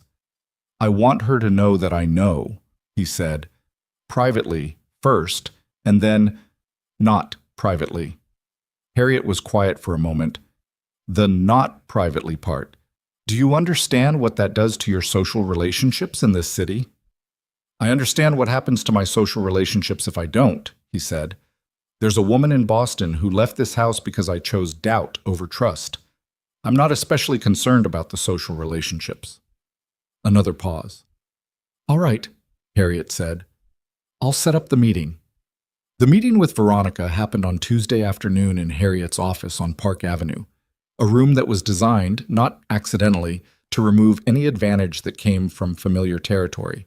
Veronica arrived in a camel coat with a lawyer of her own, a man named Pierce, who sat beside her with the particular stillness of someone preparing to dispute everything, and dispute it loudly. She looked at Nathan across the table with an expression that was managing itself carefully. Not quite casual, not quite nervous, maintaining the performance of someone who has nothing to explain. Harriet laid the documentation on the table without preamble. The rental record, the code log, the exterior footage stills time-stamped, the financial transfers. Veronica looked at the items as they were placed in front of her.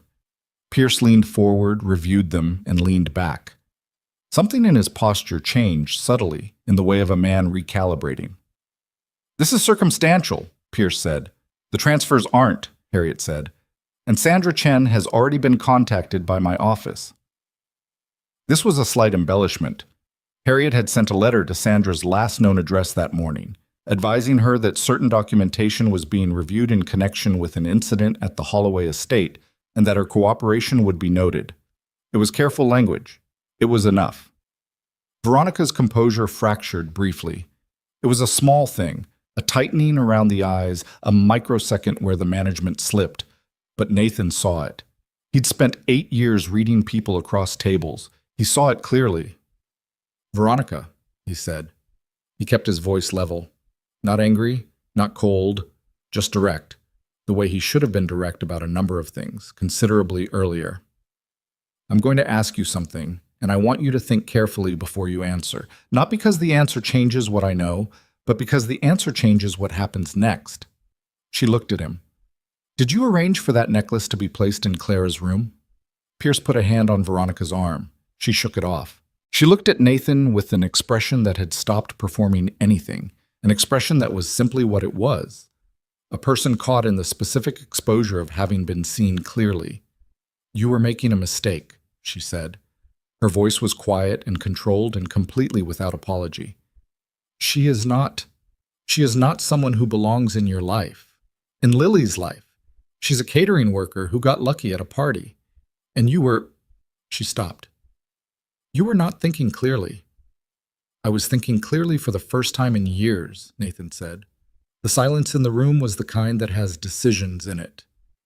"Here is what's going to happen," Harriet said, taking the papers back from the center of the table with the calm efficiency of someone closing a chapter.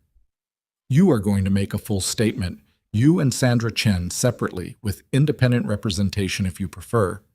The statement will be provided to Nathan's attorney's office and filed appropriately. In return, Nathan is not pursuing criminal charges at this time." She looked at Pierce. "That can change. I want that understood." Pierce looked at Veronica. Veronica looked at the table. "Fine," she said. One word, flat and final, like a door closing. Nathan stood. He didn't say anything else to Veronica. There was nothing that needed saying. The documentation had said it, and he was no longer interested in the conversation that would come after the documentation. He was interested in Boston. He was in his car and heading back to Westchester before 3 o'clock. He had not told Lily what was happening, not in detail. But Lily had watched him with those dark, assessing eyes all weekend, tracking the specific changes in his posture and his face that she had become expert at reading over 7 years. And on Monday morning she had said, over breakfast, without looking up from her chess problem, "You're going to fix it, right?" He had said, "I'm trying to." She had nodded once. "Okay," she said, and had gone back to the chess problem. He told her that evening, Tuesday, after the meeting, that he was going to Boston. She put the chess problem down, which was how he knew she'd been waiting for this.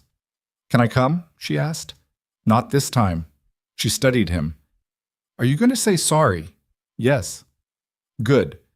She picked the chess problem back up. Then, after a moment, "Tell her I said hi."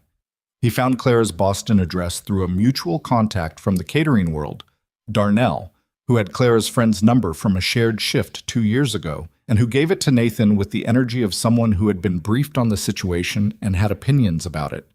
Nathan called the friend, a woman named Josephine, who had opinions that were considerably less restrained than Darnell's, but who eventually gave him the address after he had answered what felt like a preliminary interview conducted in the tone of someone deciding whether he deserved the information. He drove to Boston on Wednesday morning. He had not been to Boston in 2 years, a development deal that had come and gone without resolution. He drove up the I-95 corridor with the heat running and a coffee in the cup holder and the radio off because he didn't want noise. He wanted to think. He thought about what he was going to say, rehearsed it, abandoned it, tried different versions, abandoned those too. He was not, at the core of it, a man who was good at apology. Not because he was too proud. He had a reasonably clear understanding of his own limitations. But because he tended to lead with explanation when he should lead with acknowledgement, a habit he'd been working on with imperfect results. He arrived in Boston mid-morning. Josephine's apartment was in a neighborhood in Somerville, a street of triple-deckers with front porches and the particular look of a neighborhood that had been affordable 15 years ago and was now in transition. He parked half a block down because the space directly in front was taken and walked to the building with his hands in his jacket pockets and his breath visible in the February cold. He rang the bell and waited. Josephine answered. She was 40-something, natural hair, the expression of someone who had specifically not decided to be charmed yet. "She's not here," Josephine said. "Do you know where she is?" Josephine looked at him for a long moment. "She's been playing," she said, "since she got here. There's a practice room at the community music school 2 blocks over. She goes in the morning and sometimes again in the afternoon." She paused, making a final assessment. "It's on Elm, brown building, green door." "Thank you," Nathan said. "Don't make her regret going back," Josephine said. It was not phrased as a threat exactly. It was phrased as information, the way someone tells you the weather because they think you should know it. He found the music school. It was a narrow building between a laundromat and a Vietnamese restaurant, with a buzzer panel and a handwritten sign about practice room booking. The front door was unlocked. He went in. The hallway was dim, with that particular institutional smell of old carpet and instrument cases and decades of accumulated sound. Doors off both sides, most of them closed, most of them producing muffled evidence of someone working. A piano scale, a trumpet figure being repeated with patient persistence, the low register of a cello going over the same 2 bars. Nathan stood in the hallway and listened and found what he was looking for at the end of the corridor on the left. A door that was slightly ajar, through which came a sound he recognized. She was playing the Bartók. He stood in the hallway and listened. He did not open the door. He knew enough about practice to understand that opening a door in the middle of a serious session was a particular kind of interruption that changed things, and he wasn't ready to change things yet. He wanted to hear her first. The Bartók Violin Concerto. Number 2 was not music he knew well. He'd looked it up after she'd mentioned working on it. Read the Wikipedia entry, listened to a recording on his phone in the car one Thursday morning, tried to understand it with the limited architecture of someone who loved music but didn't have the technical language for it. What he'd understood was that it was difficult, and that it was enormous in the way that certain things are enormous, not in scale but in what they contain. Listening to Clara play it in a narrow practice room in Somerville was different from the recording. The recording was polished, curved, completed. This was rough in places, stopping and restarting, going back over passages with the focused repetition of someone solving a problem. But underneath the roughness was something that the recording couldn't contain in the same way. The thing he'd heard in his mother's ballroom and hadn't had language for until Lily, at age 6, had articulated it better than he could. She plays it like she's having an argument with it. She was arguing with Bartók. She was holding her own. He waited until she stopped. A natural pause, a longer break, the sound of a page turning, before he knocked on the doorframe. Silence. Then, "Joe, I said I'd be back by—" She stopped. He heard movement. The door opened fully. She looked at him. She was in a gray sweatshirt and jeans, her hair pulled back unevenly, rosin dust on the sweatshirt from where the bow had scattered it. She was holding the violin at her side by the neck, bow in the other hand. She looked tired in the way that people look tired when they've been working at something real, not exhausted, but spent in a specific, purposeful way. She did not look happy to see him. She did not look unhappy either. She looked like someone who is reserving judgment, which he understood he had earned. "How did you find me?" she said. "Josephine." "She gave you the address?" Something flickered in her expression. "She likes approximately 6 people." "I got the impression she was on the fence about me." He paused. "Can I come in?" She stepped back and let him through, which he counted as something. The practice room was small, barely enough for the upright piano against the wall, 2 chairs, and enough space to bow without hitting anything. A music stand with the Bartók score on it, a case open on one of the chairs, a paper coffee cup on the piano, half full. He didn't sit. He wasn't sure he'd earned sitting yet. Robert finished the security review, he said. I know what you found. Her voice was even. You wouldn't be here if you hadn't found it. You're right. He didn't argue with that because she was right. The exterior footage shows someone entering through the service gate on Tuesday night using a guest access code, a rental car. The rental record puts the car with Sandra Chen, a former employee who left under. I know who Sandra Chen is, Clara said. Pearl mentioned her once. Something about a situation that was handled. He nodded. Sandra didn't act alone. The access code had been given to Veronica. Something shifted in Clara's face. Not surprise, he noticed. Recognition. She had already put most of this together, he suspected. She had always been several steps ahead of where she led on. I met with Veronica yesterday, he said, with our attorneys. She's giving a full statement. He paused. She's done. Clara looked at him for a moment. Then she turned and set her violin carefully in its case, setting the bow alongside it with the same attention she always gave the instrument before she turned back. I want to say something, she said, and I want you to let me finish before you say anything. All right.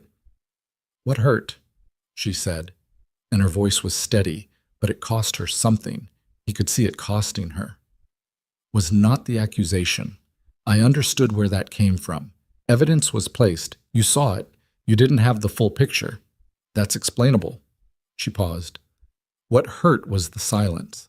The 48 hours of silence when you already knew that I'd told you I didn't do it and you let the silence happen anyway. That's not about the necklace, Nathan. That's about whether you were willing to stand behind me when it was difficult, and you weren't. She looked at him directly. I need you to understand that that's what I'm sitting with. Not the rest of it. That part. He stood in the practice room and let that land where it needed to land. I know, he said. You're right. I chose the easier thing and called it protecting my family, and it wasn't. It was cowardice. He paused. I've been trying to figure out how to say that in a way that doesn't sound like I'm making it about myself, and I can't find a way that doesn't, so I'm just going to say it plainly. I was wrong. I should have believed you, not because the evidence eventually backed you up. Before it did. I should have believed you because I know you, and what I know of you and what you were being accused of don't go together. She was quiet. I'm not asking you to come back, he said. I'm not asking you for anything. I came because I needed to say that to your face. He reached into his jacket. He'd been carrying it since Monday, since the moment he'd taken it from the study, and held it in his hands and made a decision. He set it on top of the piano. It was her father's violin, not the student instrument she'd brought to Boston. That one was in the case beside her. This was different. He'd had it authenticated by a luthier in the city, the same man who'd worked on his mother's instrument over the years. The man had confirmed it, a fine, mid-tier workshop instrument, Italian-style construction, worth considerably more than it appeared to be. Nathan had also confirmed something else. He'd found the maker's label inside and traced the provenance, found the record of the sale, found that it had been sold in a lot with 3 other instruments at an auction 14 years ago when a music school in Queens had closed. Clara's father had bought it the same year. It had been in a repair shop in the East Village for years. The same shop, the same luthier, who had kept it when the work went unpaid after the owner died, and who had almost sold it twice but hadn't, for reasons he described as intuition. Nathan had bought it. He set it on the piano. Clara looked at the case. She didn't move. That's... She stopped. He watched her face do something complicated. How did you... It took some finding, he said. I should have started looking a long time ago. She crossed the room in 2 steps and opened the case and stood looking at the instrument inside. He watched her hand move toward it and stopped just before touching it, the way you don't touch things you're not sure are real yet. This is my father's violin, she said. Her voice was different, stripped of the careful control. Just the fact of it, plain. Yes. She touched it then, just a fingertip along the grain, the way you'd touch something that had been somewhere far away and come back. Her jaw was tight. She was holding something together that was working hard against being held. He didn't say anything. This wasn't the moment for anything. She stood with her hand on the instrument for a long time. Then she closed the case carefully and turned around. Her eyes were not dry, but she was not crying either. The specific state of someone standing precisely on the line between those two things through pure determination. Lily says, "Hi," he said. Something broke loose in her face at that. A small collapse. A surrendering of something she'd been bracing. She looked at him, and for a moment she looked like exactly who she was. A 30-year-old woman in a borrowed sweatshirt in a practice room in Somerville, trying to figure out if what she was being offered was real enough to trust. "How is she?" Clara asked. "She finished the chess book," he said. "She's already found 3 mistakes in it." He paused. "She hasn't talked about you since Friday, which for Lily means she's been thinking about you constantly." Clara made a sound that was almost a laugh. "She also," he said, "asked me this morning if I was going to be an idiot about it or fix it." "What did you say?" "I said I was going to try to fix it." He looked at her. "I'd like to try to fix it, Clara." She looked at him for a long time. The practice room was quiet around them. The muffled sounds of the building, the trumpet down the hall still working on its figure, the cello 2 bars repeated one more time. "I'm not coming back to be someone's staff," she said. "I'm not coming back to something undefined. If there's a reason to come back, it needs to be a real reason. A clear one." "I know. And I have things I'm doing here. Mrs. Wasserhey is talking to someone at the New England Conservatory. There might be a residency. There might be—" She stopped. "My career is starting again. I'm not stopping it for anything." "I'm not asking you to stop anything," he said. And then, "I have been trying, for the better part of 6 months, to think of the right container for what this is between us. And I keep coming back to the same answer, which is that the right container is whatever you need it to be. I'm not built for making grand declarations." He paused. "I think you know that by now." "You proposed marriage to a stranger at your own birthday party," she said. "That was apparently an exception." She looked at him for one more long moment. Then she picked up her bow, turned to the music stand, and looked at the Bartók score. "I need to finish the second movement before 12, she said. Josephine made lunch. He stood in the practice room, not entirely sure what had just happened. Am I staying?"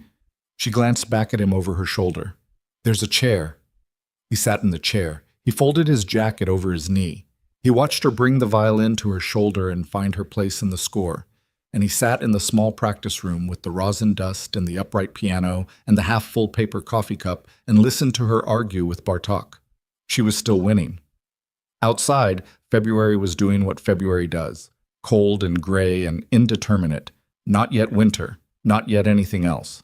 The kind of month that doesn't commit to what it's becoming. Nathan Holloway sat in a folding chair in a practice room in Somerville and understood, with the specific clarity of a man who has been wrong about something important and knows it, that this was not the end of anything. It was, for the first time in a long time, the beginning of something real. He didn't say it. He sat with his jacket on his knee and his hands loose at his sides, and he listened, and outside the window the February light came and went as the clouds moved, and the violin filled the small room until there was no space left in it for anything but sound. Josephine made pasta. It was the kind of meal that happened without ceremony. A big pot, too much garlic, a jar of sauce augmented with things from the refrigerator in the way of someone who cooked by instinct rather than instruction. She set 3 bowls on the table without being asked whether Nathan was staying, which told him something about Josephine's read on the situation and about the quality of her hospitality, which turned out to be the specific kind that doesn't make a production of itself. Nathan ate and said it was good, which was true, and Josephine accepted this without comment and refilled his bowl without asking, which he also accepted. Clara ate with the focused efficiency of someone who'd been practicing for 3 hours and was running on coffee. And the conversation at the table was not about any of the things that had happened over the past week. It was about Josephine's manuscript, which had reached what she described as a genuinely inconvenient moment in the plot, and about a leak in the bathroom ceiling that the landlord was managing with the specific passive resistance of someone who believed problems resolved themselves if ignored long enough, and about a gray cat named Bernard, who belonged to the downstairs neighbor and had, for reasons no one could establish, decided that Josephine's apartment was his actual home. Bernard himself appeared halfway through the meal, materializing from somewhere in the back of the apartment with the absolute confidence of a creature who has never questioned his welcome anywhere. Nathan watched Clara reach down and scratch Bernard behind the ears without thinking about it, and he watched Bernard accept this as his due, and he thought, this is the version of her that exists outside of everything I've seen. This is the version that was here the whole time, underneath the uniform and the careful composure and the 4 minutes and 20 seconds of Bach that dismantled a room full of people who should have known better. He drove back to New York that evening. Clara walked him to his car and they stood on the sidewalk for a moment in the cold with the streetlight making everything look more significant than it probably was. The residency, he said, at the conservatory. What does that look like? Preliminary, she said. Mrs. Vasarhelyi made a call. Someone there wants to hear me play before anything is decided. It could be nothing. It won't be nothing. She looked at him. You don't know that. I know enough. She shoved her hands in her coat pockets. Nathan, I need to do this part on my own. Whatever happens with the conservatory, whatever happens with the career, I need to know that I built it, not that someone with your kind of connections cleared a path. I know, he said. And he did know. He'd known it since the party, since she'd handed his mother's violin back and said she needed to finish her shift. She had always been the person who finished her shift. I'm not going to make calls. I'm going to sit in the audience and watch you play. Those are different things. She considered him for a moment. They are different things, she agreed. He got in the car.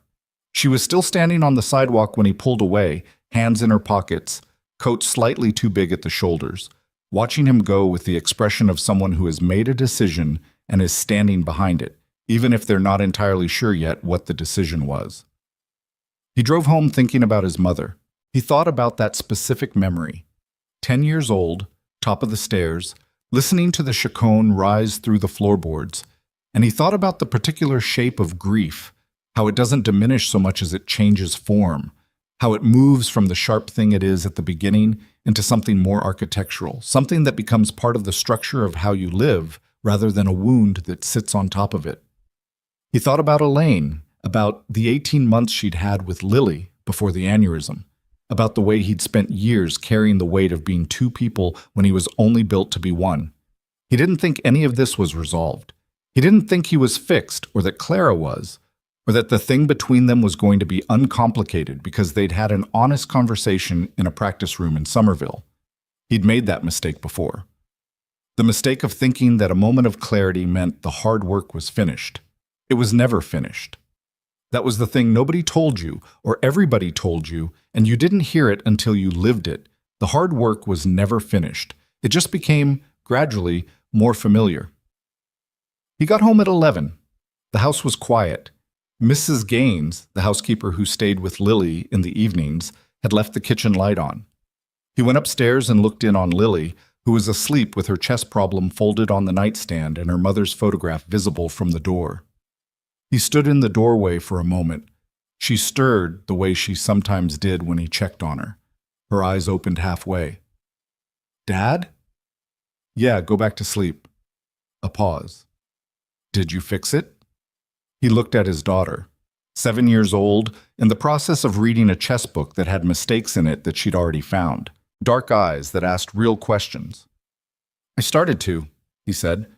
She nodded, the same single nod she used when information had been received and processed.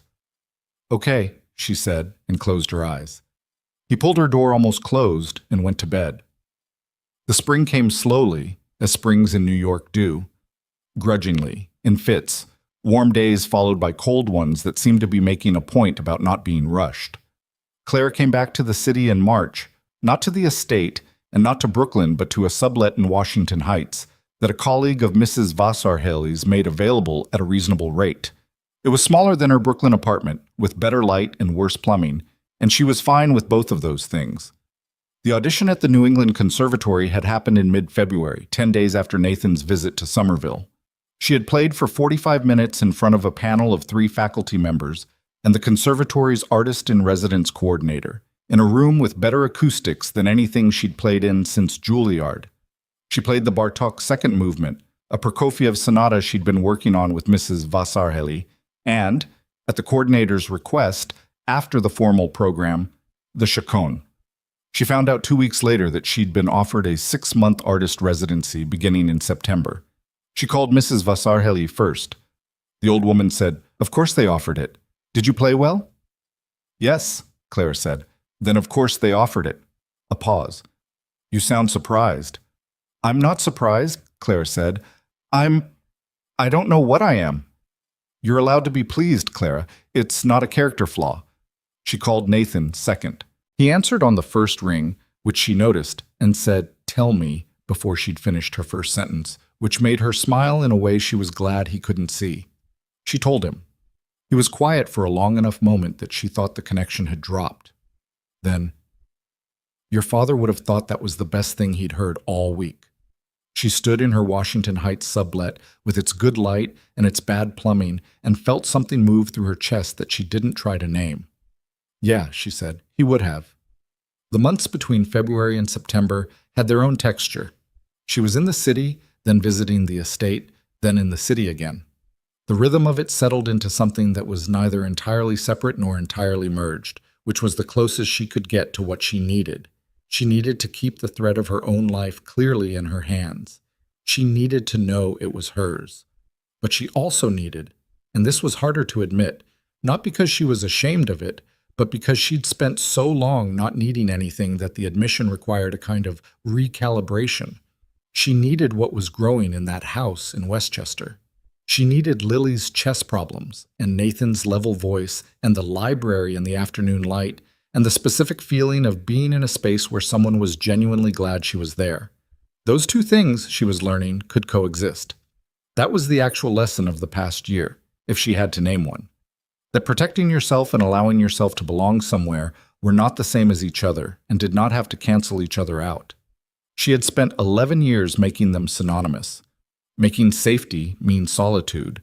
Making strength mean needing nothing.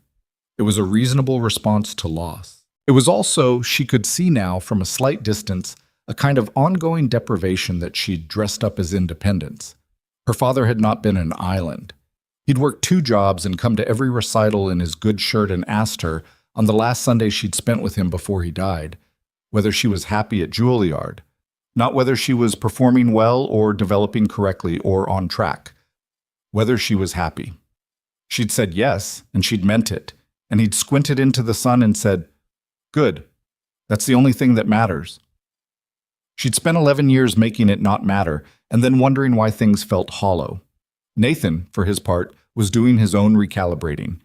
He'd had a conversation with his therapist, a man named Dr. Osei, who he'd been seeing irregularly for 3 years, and who received information with the calm non-reaction of someone who had heard most things, about the night of the birthday party, and what had possessed him to do what he'd done. Dr. Osei had made one observation, offered without emphasis. "You'd been keeping that cabinet closed for 2.5 years. Something made you open it in front of 200 people. That's worth sitting with." Nathan had sat with it. What he came to, slowly and without the dramatic clarity he'd have preferred, was something like this. He had been for 8 years the reliable one, the one who held things together, the one who managed. He'd built a company and raised a daughter and maintained a house and a reputation and a social presence, and he had done all of it competently, and in the process he had reduced himself to a function. He was Nathan Holloway, the real estate developer. He was Lily's father. He was the composed man at the head of the table. He had stopped being someone who could be surprised by his own impulses. And then a woman he didn't know had been standing in his ballroom with an empty tray and rosin rough fingers and something in her face that was completely unperformable, and he had opened a cabinet he hadn't opened in 2.5 years without entirely knowing why. And it had felt, for the first time in a long time, like doing something true. The failure afterward, the doubt, the silence, the 48 hours that Clara had been exactly right about, came from the same place as the cabinet keeping, the reflex to manage, the default to protection. He had looked at a situation that required trust and chosen management instead, and it had cost him something real, and the only way through it was to be different, not fixed, not resolved, different, gradually, through the accumulation of better choices. He was working on it. It was slow. That was honest. In April, on a Saturday when the weather had finally committed to being spring, Nathan took Lily to a performance at Carnegie Hall. A young violinist from South Korea making her American debut, 23 years old, a player who had apparently been described by the Times in terms that set expectations high. Lily sat in the seat beside him with her program in her lap and her feet not quite reaching the floor, dressed in a way that she had selected herself and that involved a velvet headband and opinions. The violinist came out and the audience applauded, and Lily studied the stage with the focused attention she brought to everything. Halfway through the first piece, Lily leaned over and said quietly into Nathan's ear, "She's good, but she doesn't sound like Clara." Nathan looked at his daughter. "Clara sounds like she means it more," Lily said, with the decisive finality of someone who has rendered a verdict and is not taking questions. She turned back to the stage. Nathan looked at the stage too and thought about September and felt something settle in his chest. Not the ache of the past years, not the management of it, but something quieter, something that felt like anticipation, which was an emotion he'd almost forgotten he was capable of. The concert announcement went out in July. Clara Brooks, it said, in the clean sans serif font of the New England Conservatory's communications. Violin. Residency debut performance, September 14th. Jordan Hall, Boston. Beneath that, the program. Prokofiev, Bartók, and closing the evening, Bach, Partita No. 2 in D minor. Mrs. Wasserhay called Clara when she saw the program. "The chaconne to close," she said. "That's a statement." "I know," Clara said. "You're sure you're ready for it?" Clara thought about the practice room in Somerville. She thought about the ballroom in November. She thought about the first time she'd played it in her apartment after 11 years, alone on the edge of her bed with the traffic outside and the radiator knocking, the way it had felt like a door on a hinge that had been stuck for a long time. "I've been ready," she said. "I just needed to stop pretending I wasn't." The logistics of getting Nathan and Lily to Boston for September 14th involved more coordination than either of them would have predicted, largely because Lily had decided she needed a specific outfit and had opinions about what that outfit should communicate. "Serious but not sad," she explained, which Nathan conveyed to the store with a straight face. And because Nathan had meetings that ran long in the week before and had to be restructured around a commitment he'd made clear was not negotiable. They drove up on the morning of the 14th. Lily sat in the back seat with a book, which she read for 40 minutes and then sat down and looked out the window for the rest of the drive, thinking something she didn't share. Nathan drove and drank his travel coffee and let the radio play low and didn't try to fill the silence, which was one of the things he'd learned from 7 years of parenting a child who needed silence the way other people needed conversation. At some point, somewhere on the I-95 corridor, Lily said, "Do you think she's nervous?" "I think she's ready," Nathan said. Lily considered this. "Those aren't the same thing." "No," he said, "they're not." Clara was in fact nervous. She had been in the Jordan Hall green room for 20 minutes before showtime with her violin tuned and her rosin fresh, and her hands, which were the part she could not entirely govern, doing the thing they did before performances that she'd had since she was 12, a slight tremor, barely visible, that had nothing to do with technical readiness and everything to do with the specific vulnerability of standing in front of people with an instrument and offering them something true. It didn't go away with experience. Mrs. Wasserhay had told her this at 17, and she'd learned it was accurate. The nervousness didn't mean you weren't ready. It meant you cared about what you were doing. She sat on the bench in the green room and held her violin in her lap and breathed. She thought about her father, not with the specific grief that had lived in that thought for 11 years, but with something older and quieter. The memory of him not as his absence, but as he actually was. Hot dog, afternoon sun, squinting, the laugh. 2 years before the bridge, whether she was happy. She had been. She was going to be. She thought about the ballroom, the laughter that stopped, Nathan's mother's violin under her chin, the way she'd closed her eyes for 1 second and thought about Mrs. Wasserhay's hand on her wrist. "You have it. Don't you dare waste it." She had wasted 11 years. She'd decided, somewhere around February in a practice room in Somerville, that the accounting stopped there. Someone knocked on the green room door. The stage manager. "5 minutes, Ms. Brooks?" "Thank you," she said. She stood. She checked her bow tension. She checked her tuning one more time, the A string, which had a tendency to slip in changes of temperature. It held. She smoothed her dress, which was black and simple and chosen specifically to disappear so that everything that mattered could be what mattered. She thought about Nathan in the audience. She'd seen them arrive. She'd happened to be near a window that looked out onto the hall's entrance and had watched Nathan come through the door with Lily beside him. Lily in her serious but not sad outfit, which had turned out to be a navy dress with a small collar that she had clearly chosen with the same analytical rigor she brought to chess openings. They'd been talking about something. She couldn't see what, just the conversation's body language. Nathan leaning slightly toward Lily, Lily gesturing with one hand, and then Lily had looked up toward the window as though she'd known someone was there, and Clara had stepped back automatically. Though she wasn't sure Lily had actually seen her, she almost certainly had. The stage manager knocked again. Clara picked up her violin and her bow and walked toward the stage. The first thing she noticed when she walked out was the light. Jordan Hall's warm amber stage light, the kind that makes everything look like it matters, like it's been lit for exactly this purpose. The second thing she noticed was the size of the audience, which was larger than she'd expected for a residency debut, and which she understood, after a moment, was partly the result of a single sentence in a Times Arts preview that she'd been pretending not to have read, but had. Clara Brooks, a Juilliard-trained prodigy whose decade-long absence from the concert stage has generated considerable speculation, makes her return this fall. She found the front row without looking like she was looking for it. Nathan was in the third seat from the left. Lily was beside him, program in her lap, chin slightly lifted, the expression of someone paying full attention. When Clara's eyes passed over them in the ordinary sweep of a performer acknowledging the room, Nathan didn't wave or gesture or do anything demonstrative. He just held her gaze for 1 second, and in that second his expression said what it said. "I'm here. I'm not going anywhere." That was enough. She turned to the audience. She acknowledged the applause with the small bow that she'd been doing since she was 12, and that still felt like her own. Not too deep, not performative. Then she lifted her violin to her shoulder, found the first position, and waited for the room to reach the particular held-breath quality that she'd learned was what a concert audience sounds like when it has stopped being a collection of individuals and become one listening thing.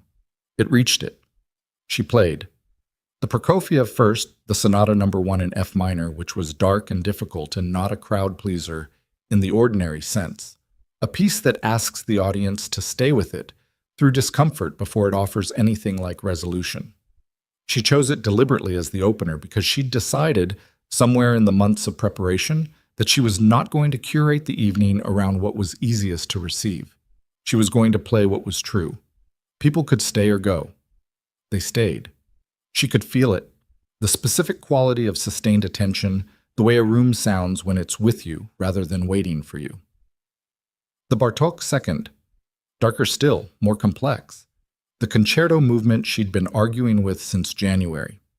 She'd stopped arguing with it somewhere around April and started inhabiting it, which was the difference between technical mastery and something more.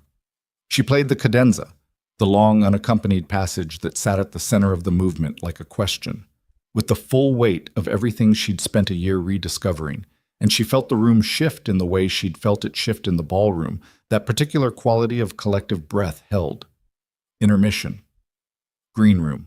Water. She sat alone for 12 minutes and did not think about anything important, which was its own kind of discipline. Then, the chaconne. She walked back out to the kind of applause that's slightly different from the applause before intermission. Warmer, more personal, the applause of an audience that has already decided something and is confirming it. She settled herself at center stage, checked her bow one last time, adjusted her shoulder rest a millimeter. Small rituals that were not about doubt, but about presence, about being entirely in the room with what she was about to do. In the third row, Lily Holloway had stopped looking at her program. She was looking at the stage with the absolute focus of a child who has decided this is the most important thing happening anywhere. In the seat beside her, Nathan Holloway had his hands loose in his lap, and his posture the still, settled posture of someone who has arrived somewhere and is staying. He was not thinking about the company or the meetings or the restructured schedule or the conversation he still needed to have about Veronica's final statement. He was thinking about his mother's practice room, the age of 15, the specific grain of the floorboards he'd sat on to listen.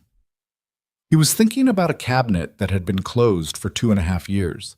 He was thinking that some things take exactly as long as they take, and that impatience with that fact is its own kind of loss. Clara raised her bow. The chaconne begins with a chord, 4 strings, forte, a sound that is not delicate or preparatory, but arrives like something that has already been decided. She hit that chord and felt it in her sternum, felt the resonance travel through the instrument into her jaw and her shoulder, felt the room receive it, and understood with a physical certainty that settled below thought. She was back. Not to where she'd been at 21, which was a place she could never return to and didn't need to, but back to herself, to the version of herself that played. She played the chaconne the way she had played it in the ballroom, without holding anything back. But it was different from the ballroom, because she was different. The ballroom had been a rupture, something breaking open that had been sealed. This was something that had healed enough to be whole again, not unmarked, not as if the 11 years hadn't happened, but whole in the way that things that have broken and been repaired are whole, with the repair visible, with the history of the break part of the object's story, which is not a flaw, but a fact. She played the grief in it. Her father, Elaine Holloway, whom she'd never met but had come to know through her daughter's dark eyes and her husband's careful way of carrying loss. She played the love in it, which is not separate from the grief but woven through it in the way Bach understood and wrote about, and most people spend their lives trying to accept. She played the argument in it, which was the argument she'd been having with herself for 11 years about whether she had the right to want this, whether wanting it was safe, whether safety was the right metric. It was not the right metric. That was the answer she'd arrived at, and she played it. Somewhere in the second variation, Lily leaned very slightly toward Nathan without taking her eyes off the stage, and said, barely above a whisper, "That's what I meant." Nathan looked at his daughter. "That's what I meant," Lily said again, "that she means it more." He looked back at the stage. He did not say anything. There was nothing to say that the music wasn't already saying. The chaconne runs 15 minutes at full length. Clara played every bar. She didn't manage it or moderate it or hold any part of it back for safety. She played the last variation, the D major passage that arrives near the end like light through a very specific window, unexpected after all the darkness, almost unbearably beautiful in its placement, with the full weight of a person who has earned the right to play it, and who knows it, and who is not pretending otherwise. When she drew the last note out and let the bow come off the strings and the sound dissolve into the hall, the silence that followed lasted 4 full seconds. Then Jordan Hall stood up. Not politely, not in the practiced way of an audience that knows it's supposed to respond to certain markers, the way people stand when something has happened to them that they didn't plan on. The front rows first, then the middle, then the back, a wave moving through the hall like something physical, and the sound of it, the particular full-throated sound of an audience on its feet, filled the space where the chaconne had been. Clara stood at center stage and absorbed it. She did not cry. She had cried in the green room before the show, briefly, which she would not have told anyone but would not have denied. On stage she stood in the amber light with her violin at her side and her bow in her hand, and felt the applause land on her like something she had not known she was hungry for until it arrived. Not the validation of it, not the external confirmation, but the specific communion of it, the fact of a room full of people who had received what she'd offered and were sending something back. She bowed. She bowed again. Someone in the third row shouted "Bravo" in a voice that was slightly ragged, which was the best kind of bravo. She looked at the front row. Lily Holloway was standing on the seat of her chair, which she had apparently decided was the appropriate response to the situation. Her navy dress with the small collar and her velvet headband and her hands clapping with the total uninhibited energy of a 7-year-old who has no investment in looking composed. Beside her, Nathan was standing too, not clapping yet, just looking at the stage, looking at Clara. And his face had the expression she'd first seen in the ballroom in November, the one that had nothing polished about it, nothing managed. The one that looked like a man who has been caught off guard by his own capacity for feeling and has decided this time not to do anything about it. She held his gaze across the distance of the hall for one moment. Just one. Then she bowed again because the audience was still on its feet, and she had learned tonight that she was not someone who walked away from this anymore. They found each other afterward in the lobby because Jordan Hall's lobby was where the post-concert crowd gathered and where the green room led out. And because Lily had apparently decided that waiting for Clara to emerge was not an option and had stationed herself near the green room door with the strategic patience of someone who had read about the Sicilian defense and understood positioning. When Clara came out, Lily did not run, because running was not her style. She walked quickly, which for Lily was equivalent, and arrived in front of Clara and stopped. "You played the chaconne better than the recording my dad showed me," Lily said. Clara looked down at her. "That's a generous thing to say." "It's accurate," Lily said. "I pay attention to these things." Clara crouched down so she was at eye level with Lily, which put her face very close to the velvet headband. "I know you do," she said. "I've been counting on it."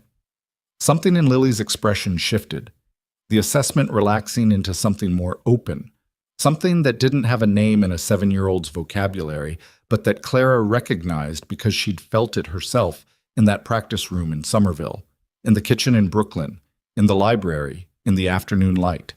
It was the feeling of something being safe. Lily put her arms around Clara's neck, which was not a thing she did casually. Nathan had told Clara that Lily reserved physical affection with the deliberateness of someone distributing a limited resource. Clara put her arms around Lily and held on, and felt the small, solid weight of her, and didn't say anything because there was nothing that needed saying. Nathan was standing a few feet back, giving them the moment. When Clara stood and looked at him, he was holding his jacket over one arm and his program in the other hand, and he looked exactly like what he was. A man in a concert hall lobby who was tired and who had driven 4 hours and whose daughter was currently adjusting her velvet headband with the satisfaction of someone who has accomplished what she set out to accomplish. "She was right," Clara said to him. "The Sicilian defense analogy. Those are two different things." He understood what she was referring to. "She's right about most things." "It's exhausting," Clara said. "Constantly," he agreed. They stood in the lobby while the crowd moved around them, while people who had heard her play came and introduced themselves and said the things people say after a performance that means something, and Clara received it all with the warmth of someone who is genuinely present, genuinely there. No part of her was in the room with the door locked. Grace had said she was less sealed back in December, and she was less sealed now than she'd been then, and she intended to keep going in that direction. There was a dinner. The conservatory coordinator had organized something for the residency artists and a few faculty members at a restaurant in the Back Bay, and Clara had been invited and had said yes. She asked Nathan and Lily if they wanted to come, which was perhaps not protocol, but was exactly what she wanted, and Nathan said yes, and Lily said obviously, which settled that. They walked out of Jordan Hall into the September evening, which was the good kind of September. Cool enough for a coat, but not cold, the kind of night that smells like the end of summer deciding to let go gracefully. The streets outside the hall were lit and busy, people moving in both directions, the city doing what cities do, indifferent and full of life. Lily walked between them. At some point, and neither Nathan nor Clara registered exactly when it happened, she took both their hands, one on each side, with the matter-of-fact grip of a child who has decided that this is how this goes, and is not making an announcement about it. They walked like that for half a block before Nathan said, to no one in particular and to Clara specifically, "She's going to tell the chess book's author about his mistake eventually. I want you to be prepared for that." "I've been mentally preparing," Clara said. "She's written a letter," he said. "A draft. She's on the 4th revision." "That's extremely Lily." "It really is." Lily, between them, did not confirm or deny any of this. She walked with the composure of a person who is above the conversation while being entirely aware of it. The restaurant was warm and full of noise, the good kind of noise. Overlapping conversations, the clatter of a kitchen in full operation, the specific energy of a room where people are celebrating something. Clara sat at the long table with her residency colleagues and the faculty and Nathan and Lily, and she ate and she talked and she laughed at something the conservatory coordinator said that was genuinely funny, and she felt, sitting there, the particular rare quality of being exactly where she was supposed to be. Not because it was perfect. The wine was slightly too warm and the service was slow, and Lily fell asleep in her chair before the dessert course with her head resting on Nathan's arm and her mouth slightly open in a way she would have found undignified if she'd been awake to know about it. Nathan's shoulder was at an angle that was probably uncomfortable, and he didn't move because he didn't want to wake her, which Clara noticed and did not comment on. The conversation at the table went in the way of dinners that have too many people, in fragments, in interruptions, in threads that started and got lost and surfaced again 20 minutes later. None of it was smooth. All of it was real. After, in the parking lot, while Nathan was settling a sleeping Lily into the back seat with the particular practiced quiet of someone who has done this 1,000 times, Clara stood by the car and looked up at the sky, which was doing its September thing. More stars than the city usually allowed, the air clear enough to make it possible. She thought about a practice room with bad fluorescent lighting. She thought about a radiator that knocked. She thought about a first-floor apartment in Queens and a Sunday in the park and the specific sound of a chaconne rising through the floorboards of a house where a 10-year-old sat at the top of the stairs and listened. She thought about all the things that had to break in exactly the right ways to make tonight possible. Her father's death, which she would never stop grieving and would never stop carrying, and which had led her to stop. And stopping had made the starting again mean something entirely different than it would have meant at 21. Nathan's loss, which had led him to lock a cabinet, which he'd opened for reasons neither of them fully understood, in a room full of people who laughed at the wrong moment and stopped laughing when the music started. Lily, who had walked into a library and sat in an armchair and asked real questions and decided, with the sovereign certainty of a 7-year-old who pays attention to things, that Clara was someone worth positioning for. None of it had been planned. Very little of it had been manageable. All of it had been real. Nathan straightened up from the back seat and closed the door carefully. He stood beside her and looked up at the sky too, briefly, then looked at her. "Ready?" he said. She thought about what the word meant. She'd been asking herself that for a year, in various forms. Ready to play, ready to trust, ready to want something, ready to stop treating her own life like a thing to be survived rather than lived. The answer kept being the same answer, the one her father had given her without knowing it, standing in a park squinting into the sun with a hot dog in his hand. The only thing that matters is whether you're happy. She was getting there. Those were the same thing. "Yes," she said. They drove back through the September night, the highway unspooling in the headlights, Lily asleep in the back with her velvet headband slightly crooked and her chest problem somehow retrieved from somewhere and held loosely in one hand even in sleep, because some habits are too fundamental to set down entirely. Clara had her father's violin on her lap in its case. Not the student instrument, not Margaret Holloway's instrument, her father's. The one that had come back to her from a shop in the East Village through the particular chain of events that happens when someone pays enough attention to look for a thing. She rested her hand on the case and felt the familiar weight of it and thought, here. This is what here feels like. It was not the end of difficulty. There were still things to build. Her career, which was beginning again from a new starting point with all the work that implied.